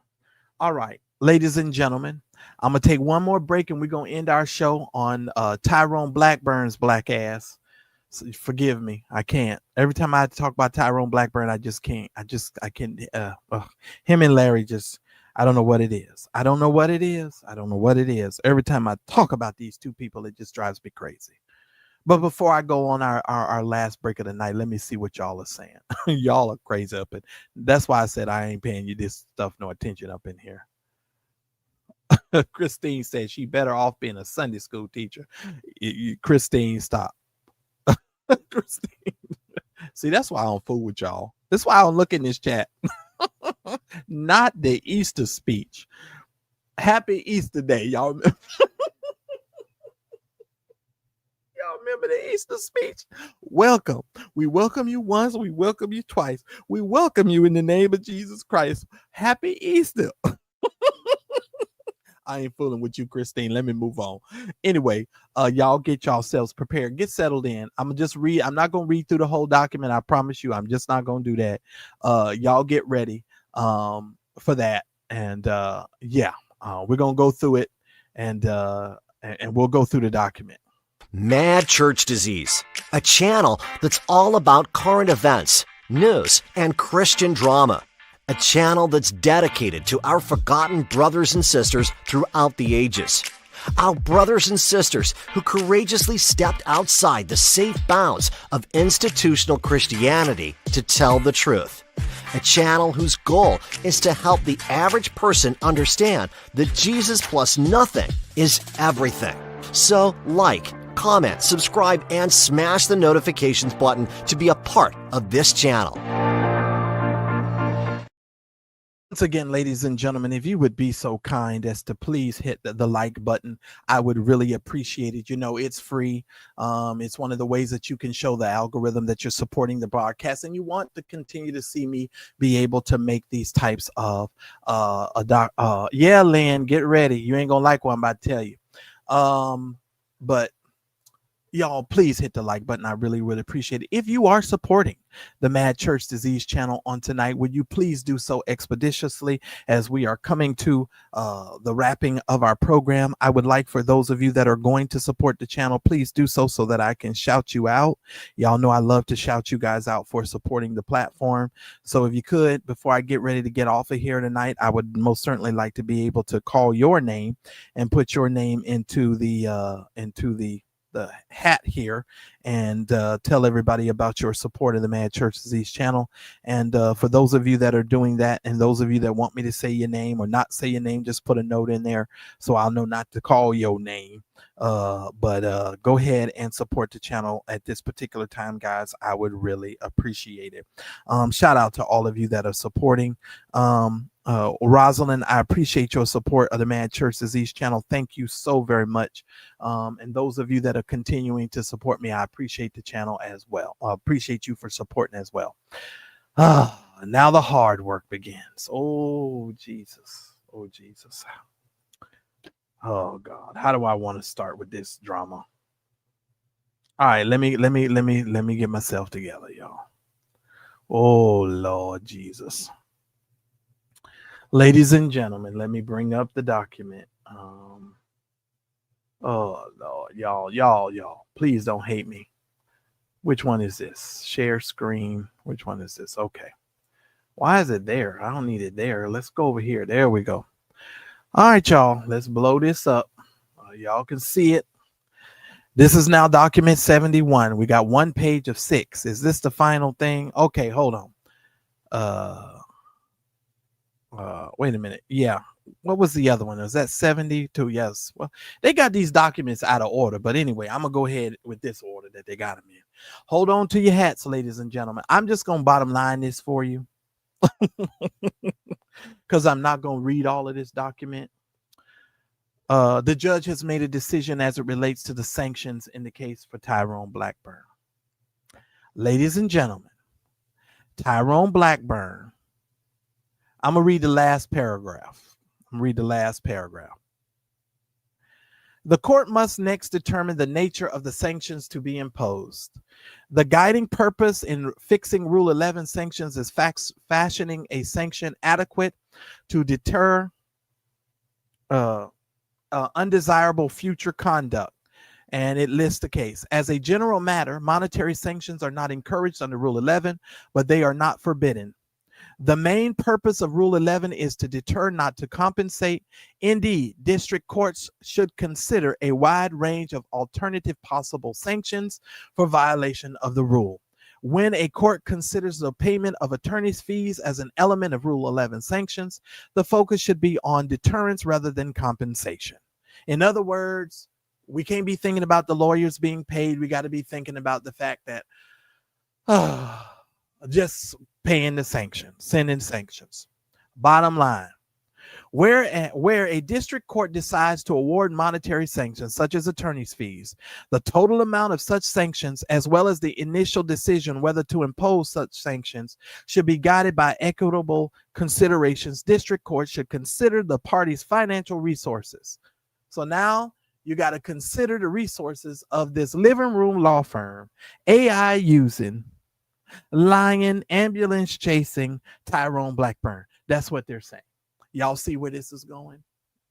Can y'all tell where this is going? Let's move on. This includes the size of the attorney's practice. Because he in his living room, we got to consider how much he should have to pay. That's what they're saying. Let's go to page. Let's move on. And then they list blah, blah, blah, blah, blah, blah. Plaintiff has submitted a fee petition seeking $76,197.63 in attorney's fees that he alleges were expended by counsel in analyzing Blackburn's filings and filing responses. The court holds that the award of monetary sanctions in the form of attorney's fees is warranted. It holds that it is inappropriate to award a measure of attorney's fees in part as compensation for the plaintiff's attorneys. Additional time expended to respond to phony citations in Blackburn's brief and in the part as determined as a deterrent to Blackburn. The court does not, however, find that the amount sought by the plaintiff to be a reasonable measure of sanctions in this case. So in other words, ladies and gentlemen, they saying that TD Jakes' attorneys is asking for too much money. Bottom line for you, that's what they're saying. Moving right along. And so now, ladies and gentlemen, on the 6th day of October 2025, it is hereby ordered that pursuant to Rule 11, monetary sanctions are imposed on Tyrone Blackburn in the amount of $5,000.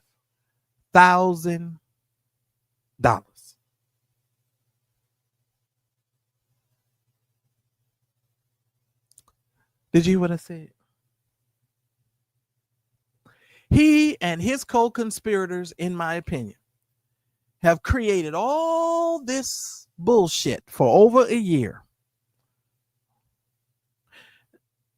Listen here, Moni. His total amount now is $5,000. All the judges saying that Tyrone Blackburn has to pay is $5,000.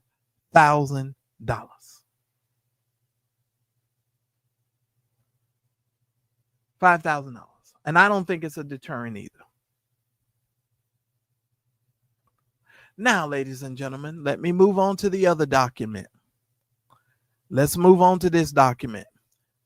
Because this is what Tyrone, I believe this is what Tyrone actually sent first. And then the judge followed up with the, I don't know which, I think this is the wrong order that this is in. Now, listen here, Gerald. We're going to talk about it in a minute. I'm going to drop the link in a second. Y'all, this is crazy. This is what he sends to the judge. Dear Judge Stickman. He wrote him a Dear Judge letter. I'm writing to express my gratitude to the court for its time and thoughtful consideration of the order to show cause and to confirm that I will fully comply with the court's order. I am compelled to bring to the court's attention a development that appears to be retaliatory tactic by the plaintiff's counsel. So now he goes into blaming TD Jakes' attorneys. Here's my thing, and I'm not going to read all of this. If you guys want this document, I'll be more than happy to give you guys this document, or you just send some support over. Support the channel, and I'll send it to you. Just I don't care if it's $1, I'll send it to you. But let me go on here. Let me go on here, because I can't read all Tyrone Blackburn's bullshit. I just can't. Y'all know better. Here's what I want to get to, and the main point I want to get to this. $5,000 is what he has to pay. But I want y'all to remember this. Let's keep the main thing the main thing. Because in this document, no, I can't jump away that fast, y'all. There was some lies that was admitted to in this document. Oh, wait a minute. I'm sorry, y'all. Let me go back. I got some lies to show y'all. Wait a minute, Marcellus, you're moving too fast. Yeah, I need to share some lies with y'all. So Tyrone Blackburn submits this document to the court, y'all. I want y'all to see something that he submitted to the court. We're going to talk about this later in the week.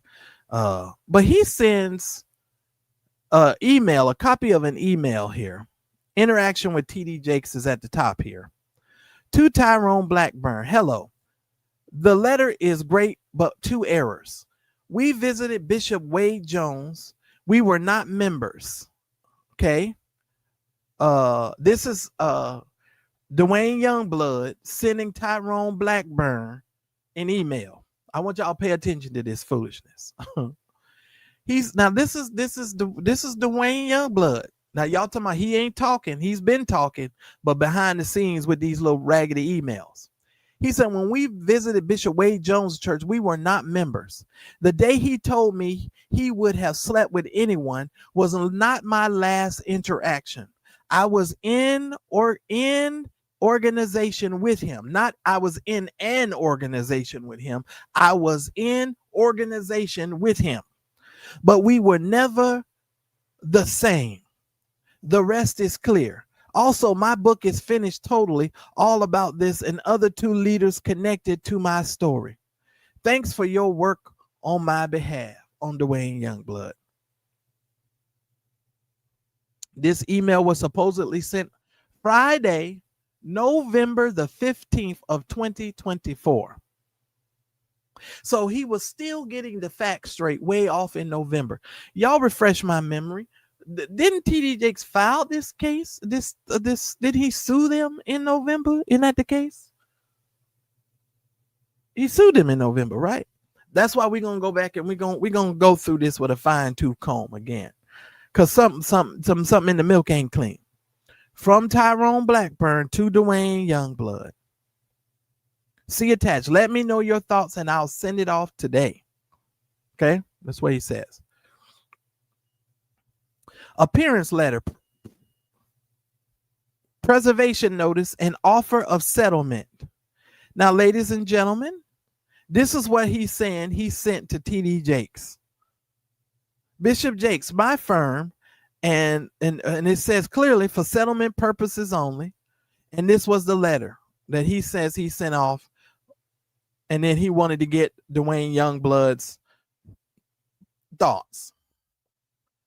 Okay, this was the letter.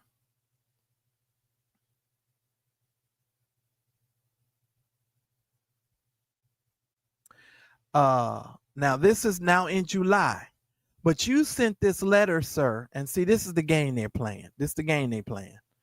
And see, this is why I said I can't fool with these people. Let's go back. The letter was sent, the date was on November the 14th. So you sent this on November the 14th. Where is Dwayne Youngblood's response as to the letter being okay? Are you now going to try to use that as a way out, saying that he never approved this letter? Well, wouldn't that be attorney malpractice or something, right? Now let's look at this letter. He says, I write regarding the Jakes versus Youngblood case. During our calls last month, in addition to discussing the issues now before the court to be resolved on July. Now, this is when he got into the AI problem. Unfortunately, timing and schedules will not permit in-person discussions, blah, blah, blah. Nevertheless, we are open to phone calls to discuss related, blah, blah, blah, blah, blah, blah. And that was to Dustin Poosh, which is TD Jakes' attorney. And then they went back and forth with these emails and electronic filing and all of this other stuff. To me, it's a blah, blah, blah, blah, blah. Because the most important thing in this is the letter that was sent to TD Jakes. Because, see, I think we're forgetting the main thing. The main thing is getting completely lost in all of this bull jive. Now, ladies and gentlemen, for the sake of dropping the link, let me go ahead and drop the link.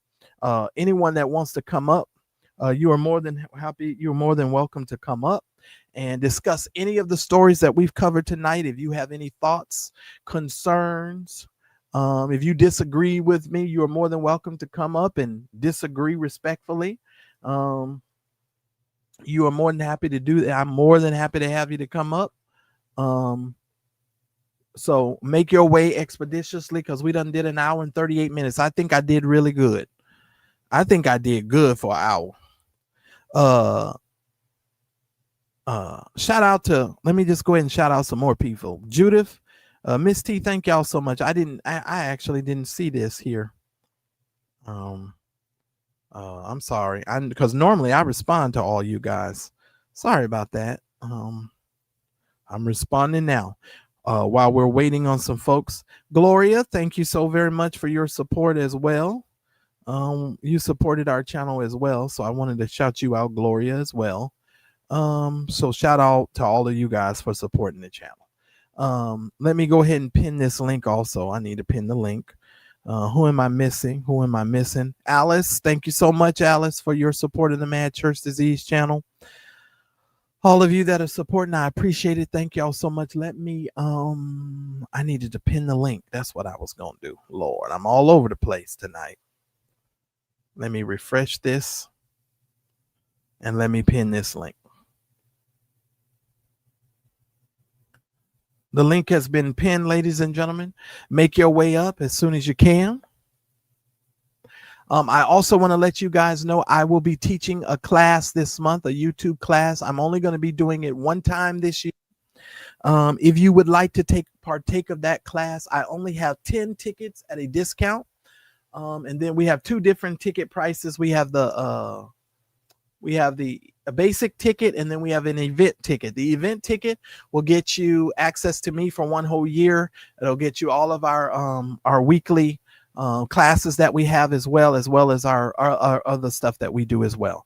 So there'll be a link in the description. If you go to that link, you'll see a box that says YouTube Growth Course. Just click on that and it'll take you right over to the page where you need to sign up.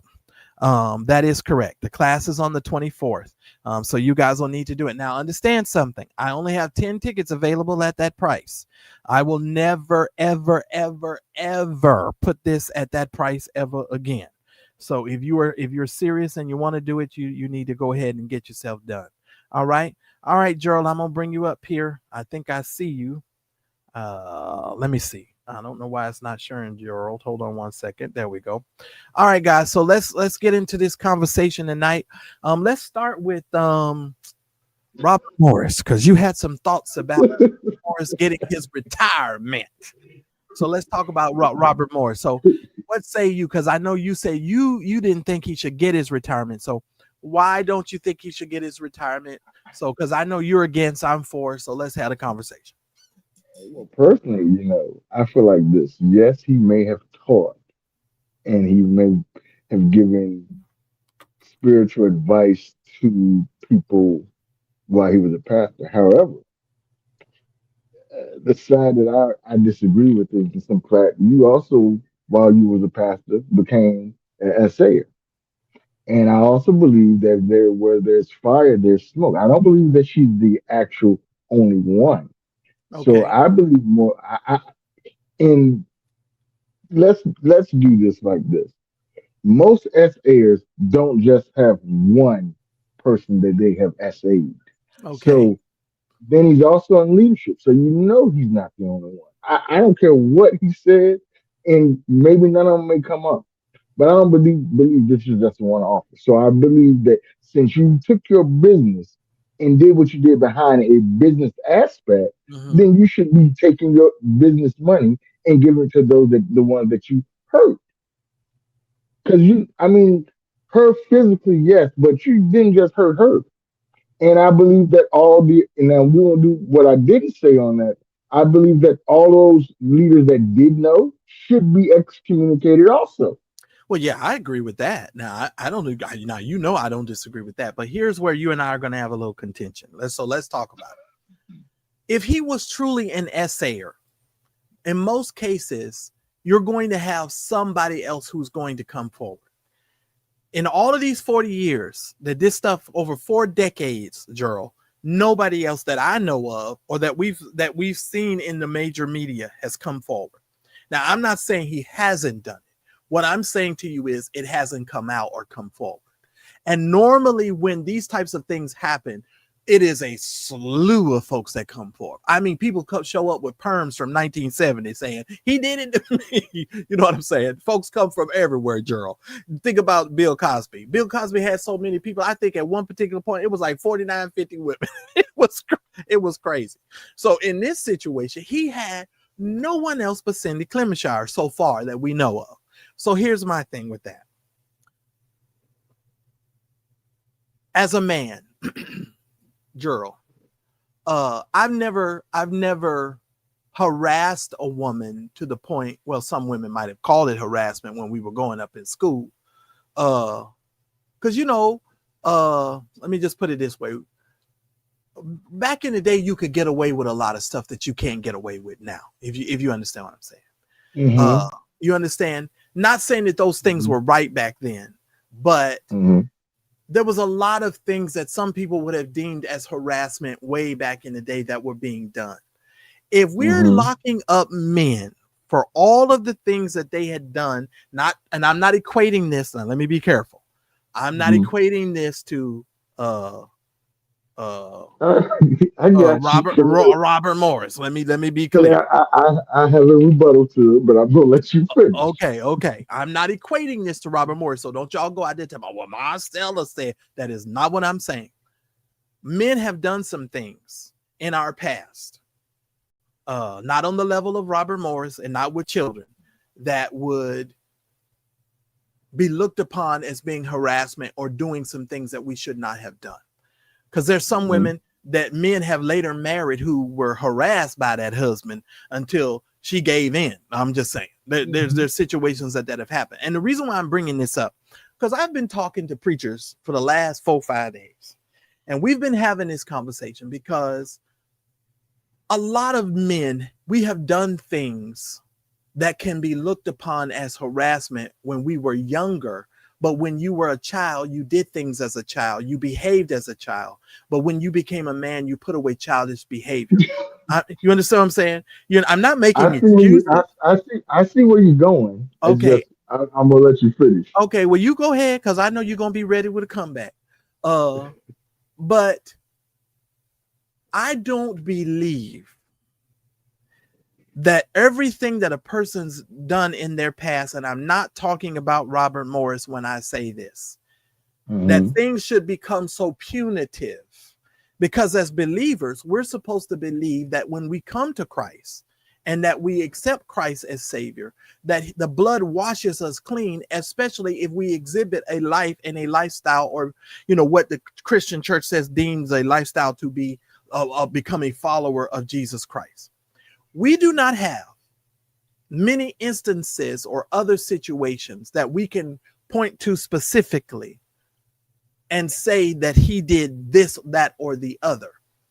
So as it relates to the retirement income, whatever his contract said, whether there was a moral clause in that contract or not, I don't know. They have not yet said there was a moral clause in that contract. If it said that as long as he brought it to the church's attention, which of course, according to the new documents that have come forward, he brought it to the church's attention. But the one caveat and the one way I'm going to tell you guys that I agree with you guys on the other side is this. He mentioned that it was a young girl. He never said she was 12. And that's where he made his mistake, as far as I'm concerned. So we do it like this. I'm not, because there's a situation going on right now, and Brannon, he's the pastor, but I'm just going to do it like this. There's somebody close to me that is being put on trial right now for something similar to this, right? Okay. Now, this person in particular, the people that were close to him knew that when he started dating his wife, how old his wife was, right? Now, were they apostolic? Okay. If you don't mind me asking. No. It doesn't matter. I'm setting up. But I know. I got you. But I just want to know for my own saying, are they apostolic? Well, the family we're different. We're apostolic Baptist. We got a mixture of both. Okay, but the man that did it in the church where it happened, were they apostolic? No. That's what I said. Just say take out the church. Okay, I'm gonna take that out altogether. Okay. Because what I'm dealing with the situation in itself. I got you. And then I'll deal with the church because I know part of that too. But so we knew somewhat of how old he was when he started dating his now wife. Right. Okay? The charge now is that he was messed with a 5-year-old to the age of 9. Wow. Okay? Wow. Now listen to what I'm saying. That's why I say where there is smoke, there's always fire. Mhm. Because if he got away with it once, he's gotten away with it more than once. You see what I'm saying? I just I found out more understand. situations about reading into this situation, more situations that have come out further within our friends. So that's why I say, yes, he now going, yes, he did a job. Let's deal with Robert Morris. He did a job. But I personally do not believe that or feel that it was just a one off. Number one, he used 12. Marcellus, I'm starting to learn that a lot of preachers use, and I hate to say this, and this is not using, I'm gonna have to say it like this. They're using the custom or the age, and you get what I'm saying, as far as the Jewish custom and law. Oh They're yeah, using that was that a part of our to, conversation the other night. to hide behind it. And I feel like, yes, you may have started your own, you have, again, minister to other people. But I don't believe that you just did this one off and told. I think you tried to cover yourself Mm, and then you continue to do it. Now going back to Geronimo Aguilar. mm, Geronimo Aguilar was a youth pastor. The pastor that I was under before was a right, youth pastor. That man ran from California to Arkansas to Texas to VA. Now, when everything was said and done and came out, he tried to take over. He tried to keep the house, the parsonage, and everything else. right. Same scenario. The difference was they had to court him, and then when it finally came out, he was trying to use money and bribes and same thing. But when it actually came out and everything was said and done, it was women from Mm. out the woodworks. Now, Robert Morris might have used a little intimidation. I mean, Well, he you did, do but that. no, but he did because he had them to sign non-disclosure agreements. Now, let's all remember this: Cindy Clemenshire got over $200,000, but she had to sign an NDA. Okay, that also I didn't know that until I had to do a little bit more research. Y'all know that he paid her over 200 something $1,000. Now, Mhm. just understand this. So here's my thing. This gonna get me into trouble. Okay, Gerald. Here's the thing. He built the largest church in America. Y'all think the largest church in America was Joel Osteen, but he's not. The largest church in America was Gateway Church. Okay, y'all need to understand that something. He built the largest church in America. Now, I do believe Robert Morris is probably a multimillionaire, or he should be, or if he's not, he didn't handle his money very well. Gerald, if We're I not built, going to agree. I know we're not. If I build, if I build a business, a multi-million dollar business, and I tell you about what I did, Gerald. I Mhm. tell you I did this. You disregard the fact that I did this, Gerald. You let me go on and continue to build this multi-million dollar business. You overlook what I told you, Gerald. And you say, we love Mad Church Disease being our pastor. He does a great job. We're going to keep supporting our pastor and we just going to go on the way. Even when she shows back up to the ministry, trying to talk to you and tell you what I had done and how she felt and blah, blah, blah. You say, get up out of here. You sign this in the NDA. We know what he did. But then all Mhm. of a sudden, when it hits the internet and the vloggers get a hold of it, and then Mhm. they start finding out and investigating who was on the board at the time. Then everybody starts dropping off of the board and saying, I didn't know. Y'all remember James Robinson say, I didn't have a clue. When James Robinson fully well, Mr. Feed the Children, knew fully well what was being done. Gerald, Mhm. I built a multi-million dollar business. Now I got to Mhm. walk away with nothing. Well, While you listen, still generating money in that business that I built. but this is you just said what I was about to say. First of all, if you built a multi-million dollar business, then what you should have done was took your money and invested. No, if you know you're gonna be a crook, hey, Okay, go ahead. Doctor Scrotum Sniffer, if you know Right. them you're gonna be a crook, you're gonna be a crook. You know, Put your Right. money aside for a rainy day. No, You he know, gave it away. His rainy day was named Bernard Jordan. That was his rainy day. but if you know you're gonna be a crook, put your money away. You knew this day was eventually what he was counting on was that this would not come up, or he Right. would be able to continue to Well, slide. he thought it was over with. He thought it was done. He didn't know this was going to come back 40 years later, Gerald. He thought this whole They never do. They never do. yeah. They never do.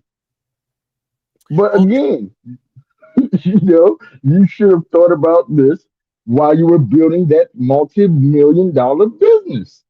Let's face it. He's looking at this as a business aspect. He's not just take caring about people's feelings, take caring about people whether they go to hell or heaven. Take all of that out. He fleeced those people, built a company, and then at the same time did what he did. yeah. But I he care no, less about it. but wait a minute. Let's get clarity. He didn't do what he did while he built the business. He did what he did when he was a traveling evangelist. He was 19, between the ages of 19 to 21, from what we know as far as the dates are concerned. He was between the age of 19 and And 21. he was still getting paid. He was Okay. still getting paid. Okay, he was traveling. Now let me go here, Gerald. Let me go here because I had this conversation with the preachers, and anybody who wants to come up and offer anything to this conversation, you're welcome to come. So here's what I told the preachers. I said, now this is what really gets me in a hoop-de-doo amount of trouble. I come from the hood, Gerald. I was born and raised in the projects, right? Mm-hmm. And it was not abnormal for me to see 15-year-old girls dating 25-year-old men, 27-year-old men. That was not something that was unfamiliar to me. So when I have these types of conversations, and I'm not saying that and don't get me confused, because don't be adding this on to Robert Morris while I'm saying this. Separate this, because don't be saying he's saying this because of Robert Morris. That is not why I'm saying this. I want you to think in a different way where I'm turning the conversation away from Robert Morris. We done made a shift, so I don't want you to understand. I'm not saying this because of Robert Morris. All right, because people slow sometimes. All right, so here's the thing. I grew up in the projects in a poor community. Drug dealers were looked upon in my community as the be all. They were the stuff. They drove the nice cars. They had everything. So that's who grew up, and I'm talking to y'all in the chat now. Y'all listen to me. It was not uncommon to see grown men dating 15-year-old girls. I'm not saying it was right. I'm not saying it's something that should have happened. I knew little girls, 15-year-old girls who sometimes were the same age as me, dating full-grown men, and their parents were okay with it because as long as the man was paying for her school clothes, breaking some money off to the mama and making sure the gas and the lights and stuff was on at the mama house, she was fine with their relationship, right? No problem. But the reason why I bring this up is because a lot of people don't understand in poor economic areas and in poor communities, not, saying that because we done made a shift that ain't got nothing to do with Morris. A lot of people are allowed to get away with a lot of things that they should not be allowed to get away with because other people have financial stakes in it. So they will excuse the behavior. And a lot of times, even in churches, the business of church will disregard other people's atrocities because they want to have the business to be successful. The elders of the church overlooked what was happening because they wanted the money, is what I'm saying. And in the Black poor communities, a lot of parents overlooked what was even being done to their own children because they had financial gain from the situation. Now, that is a harsh reality to face, but it is true. People don't want to admit that part, but that is actually true. And my thing with that MCD is at the same time across the board, whether it's even like I grew up in the hood too, so I get what you're saying. But even those 25-year-olds that's messing with 15-year-old girls, I still say across the board they should be held accountable. Here's the reason why: because number one, the mindset of a 15-year-old is totally different. So you're already coming at them on a predatory mentality. Right. So therefore, I just have across the board, my thing is if you cannot deal with somebody on your own age and you have to go with somebody younger, they need to be an adult. They don't need to be, 15, 16. Heck, I wouldn't even say a 18-year-old if you in your late 20s to 30s.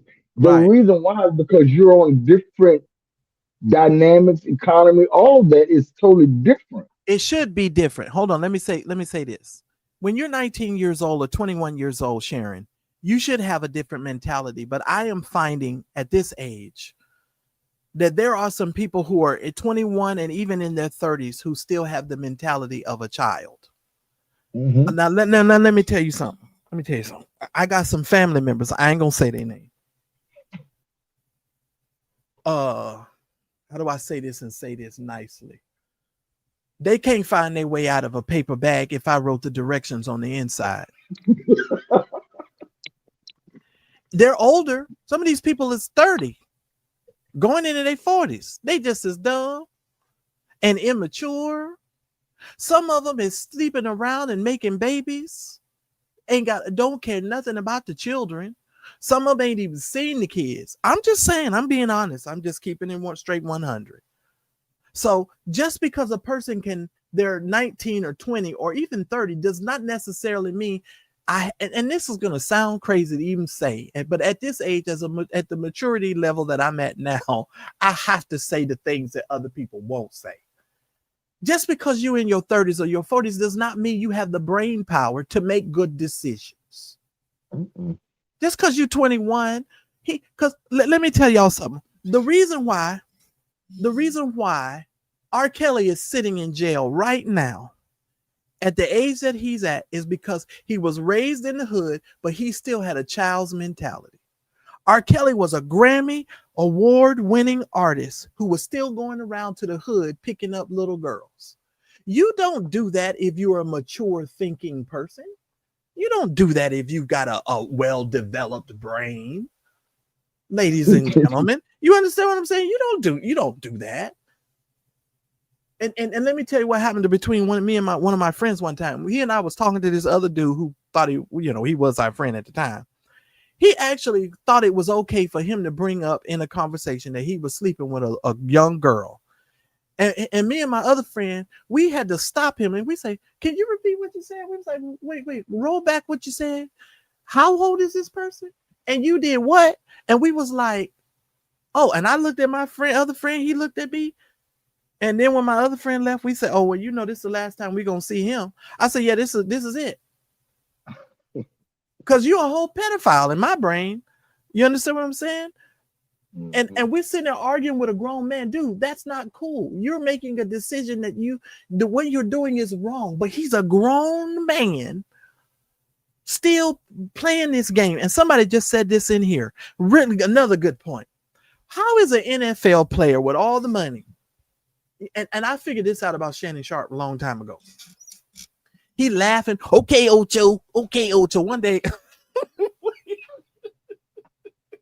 I was watching Shannon Sharp. I got so damn mad. Him and Ocho Cinco over there laughing and giggling. Okay, Ocho, and I'm gonna do this, Ocho. Yeah, because I got this, Ocho, and I'm gonna go ahead and do this with them, Ocho. I said, you are a grown man because people have placated to you and they've never made you grow up and get mature and become a mature person. You are an NFL celebrity star football player, NFL Hall of Famer. They have always just let you get away with everything.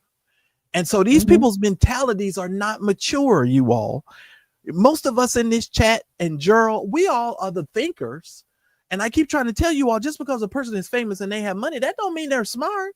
There's some of these people are stupid as hell. Mm-hmm. I'm just saying. They are. They really are. They really are. All right, Joel. Any other thoughts regarding any of these other stories? So Tubman. Not Tugboat. Oh Lord, here we go. We all gonna be calling him Tugboat. Go ahead. Tubman. But I told you Tubman was. That's why I asked you that question. I said, was he really gonna be the pastor, or was she gonna be the pastor? Because now we see, and I think this is more so ego. I don't think. I think it's ego. I really think it's ego. But you embarrass your wife like that. Can Like, we watch it like, again? Can like, we watch it again? Let's watch it again, Gerald. This is funny to me. It's really funny. Let's watch this again. Let's watch it. You the senior pastor. Come like on. you didn't practice beforehand?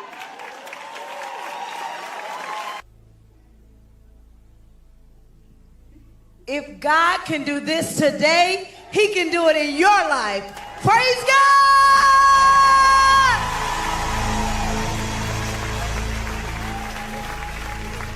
If God can supersede our expectations, he can do the same for you. Do you believe that?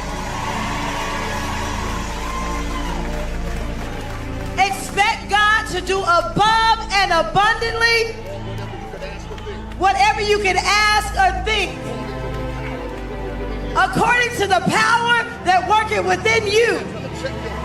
Now check your power, check your power, check your power, check your power, check your power. She didn't know the end of that scripture. She didn't know the scripture that it was according Where to the the lights? power. Huh? Where the lights? Where the lights? What lights? Want no lights on? Well, lights where? I thought they had lights. they had no, they had no lights on today. Listen. I guess. Did they need to check their power? See if they like it. Listen here, sir. Listen here, Gerald. I ain't got time for you today. Now, listen now. This woman couldn't even finish the scripture, Gerald. He's feeding her the stuff in her ear what to say. And he's thinking this looks good. This looks well. This was a bad look. And then she gonna say, check your power. He might as well took the mic because you could basically hear what he was telling her. He absolutely. If you guys go watch the video and you listen, turn the volume up, he was actually telling her in her ear exactly what to say. I mean, this is crazy to me. Now, y'all about to get real mad at me again. Y'all about to get real mad at me. I don't know how long they've been married. Y'all know I'm real spiritual, right? And y'all about to get real upset with me.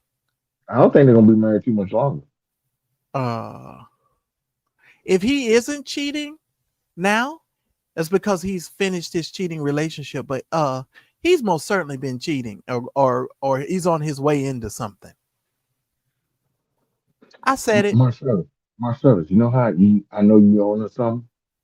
So most of the preachers that I know that wear muscle shirts, they normally cheat on their wives. They know no. Most of the ones that wear tight shirts and want to preach in the shirt and want you to see all of this rap rail. Right. They normally looking for something else in that church, and it ain't their wives. Listen here. I'm just saying. I have gone to his Instagram. I have gone to his social media accounts, and I'm just like, bro, you're doing everything you should not be doing. Now, I understand it might be encouraging to help the other brothers in the church work out, and you want to get a workout regimen and get the people of God healthy. But all of that has its place, but you also need to conduct yourself in a certain way. I know I'm getting older, and I know I sound like an old beat up record player, but when I was growing up, we had to conduct ourselves as ministers in a certain way. You couldn't go out here dressed a certain kind of way because you were inviting a certain kind of attention. I'm sorry. I think what Joel Tudman is doing is inviting unhealthy affections from all kinds of people, because it's not just, one group of people. It's everybody. You understand what I'm saying? But if you look at some and notice some, they were so hard on the women about wearing tight clothes. But now you wearing tight clothes, someone wearing tight clothes, sunshades, and flip flops. I understand them do all three in the church. Right. And I'm like, what are you trying to teach? Are you trying to teach, or are you trying to get the next girl or the next guy? What really is going on? Well, the church. Well, yeah, but the church is made up of 99.9% of women. You understand? So I know he's playing to his audience, and I talk to preachers about this. Oh, and they know. Don't get it twisted. They know that it's 99.9% women. So they're placating to the women in the crowd, and all the sermons are tailored to the women. All of the stuff is tailored to you guys. I'm being totally honest. Now they might not tell you that, but they know that I've had those conversations, and I'm gonna leave it there. As far as He gonna need Juanita Bynum to come teach no more sheets in there pretty soon. Look, Juanita too busy blowing horns and blowing whatever else she's blowing. Juanita got too much stuff going on over there. She got too much stuff. She's still collecting money and doing all kind of stuff. Now, apparently, too, you guys, what's his name? Y'all know Demetrius Senegal? Let me go ahead and tell y'all this because I wasn't gonna talk about this yet. Crygall. Demetrius Crygall. Yeah, we're gonna talk about this too. Y'all know he done set up another church in a new location, because his other church wasn't hitting on nothing. And so, of course, when you ain't doing well in one location, you got to make it real super spiritual so you can uproot yourself and go somewhere else, right? And apparently he done started another ministry. I'll get all the details and we'll have a conversation about that. But he done uprooted himself and then started the church somewhere else too. Because I'm trying to tell you, everybody, it's about money. Y'all know now he's got to pay almost $1 million to that man, that 60-something-year-old man who probably ain't gonna live to see all the money in his bank account by the time Demetrius had to pay this $1 million. So he's got to start generating more money. And so now he done reestablished this new church. Listen So here. He doing a Brian Carr? He doing a Brian Carr? Yeah, he doing a Brian Carr. That's exactly what he doing. Exactly what he doing. Exactly what he doing. I'm gonna let you go because I can do this all night. Yeah, I know, right? But here, you got to keep in mind, Brian don't be playing with people. See, if I'm teaching and you don't agree with me and you're rolling your eyes, get out. If you don't agree with me, you just need to stop eyes out. That's what Brian said. Oh, Mr. More Grace.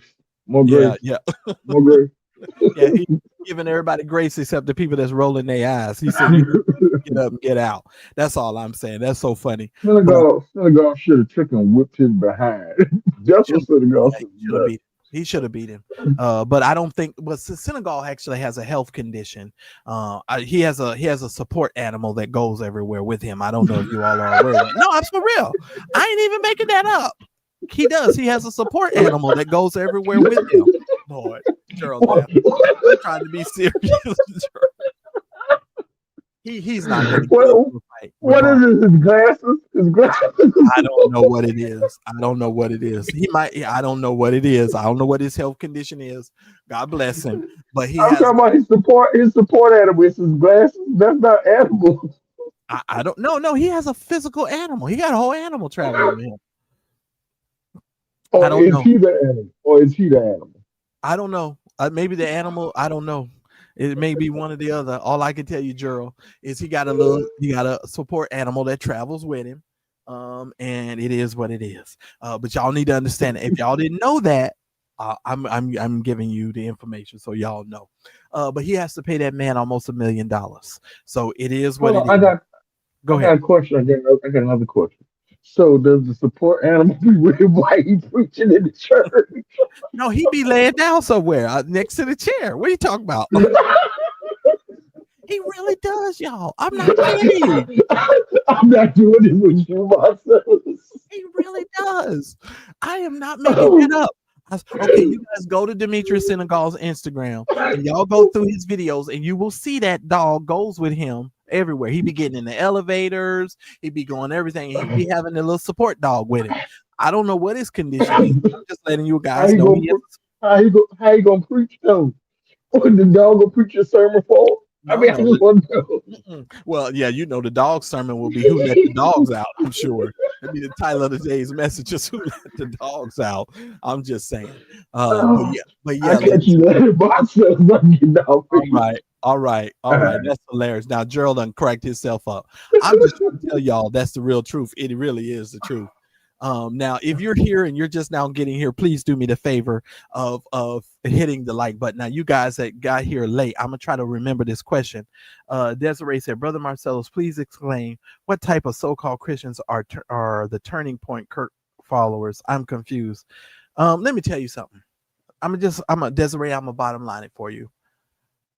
We're not serving the same Jesus. That Jesus that they have comes with a gun, a Bible, and an American flag.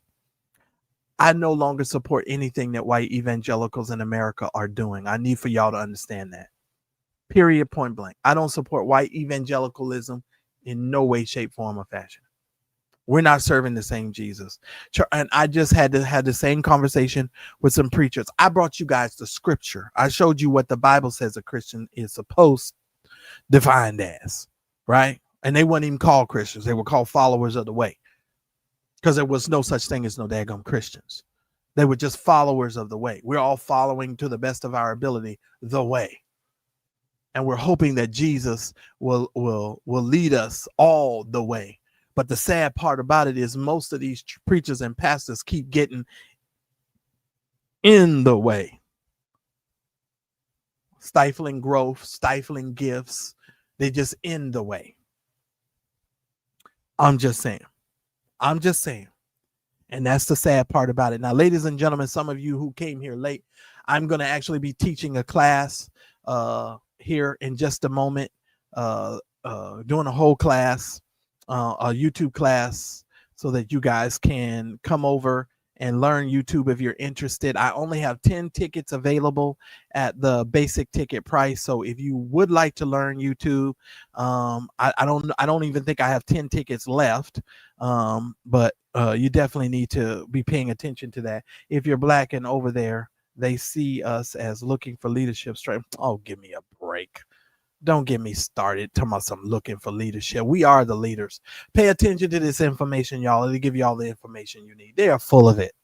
Hey, everybody. Thank you so very much for coming to the video. Listen, I am going to be teaching the YouTube Growth 2025 class. This year, I'm only going to be doing one class, and this class is going to be done this month, in the month of October.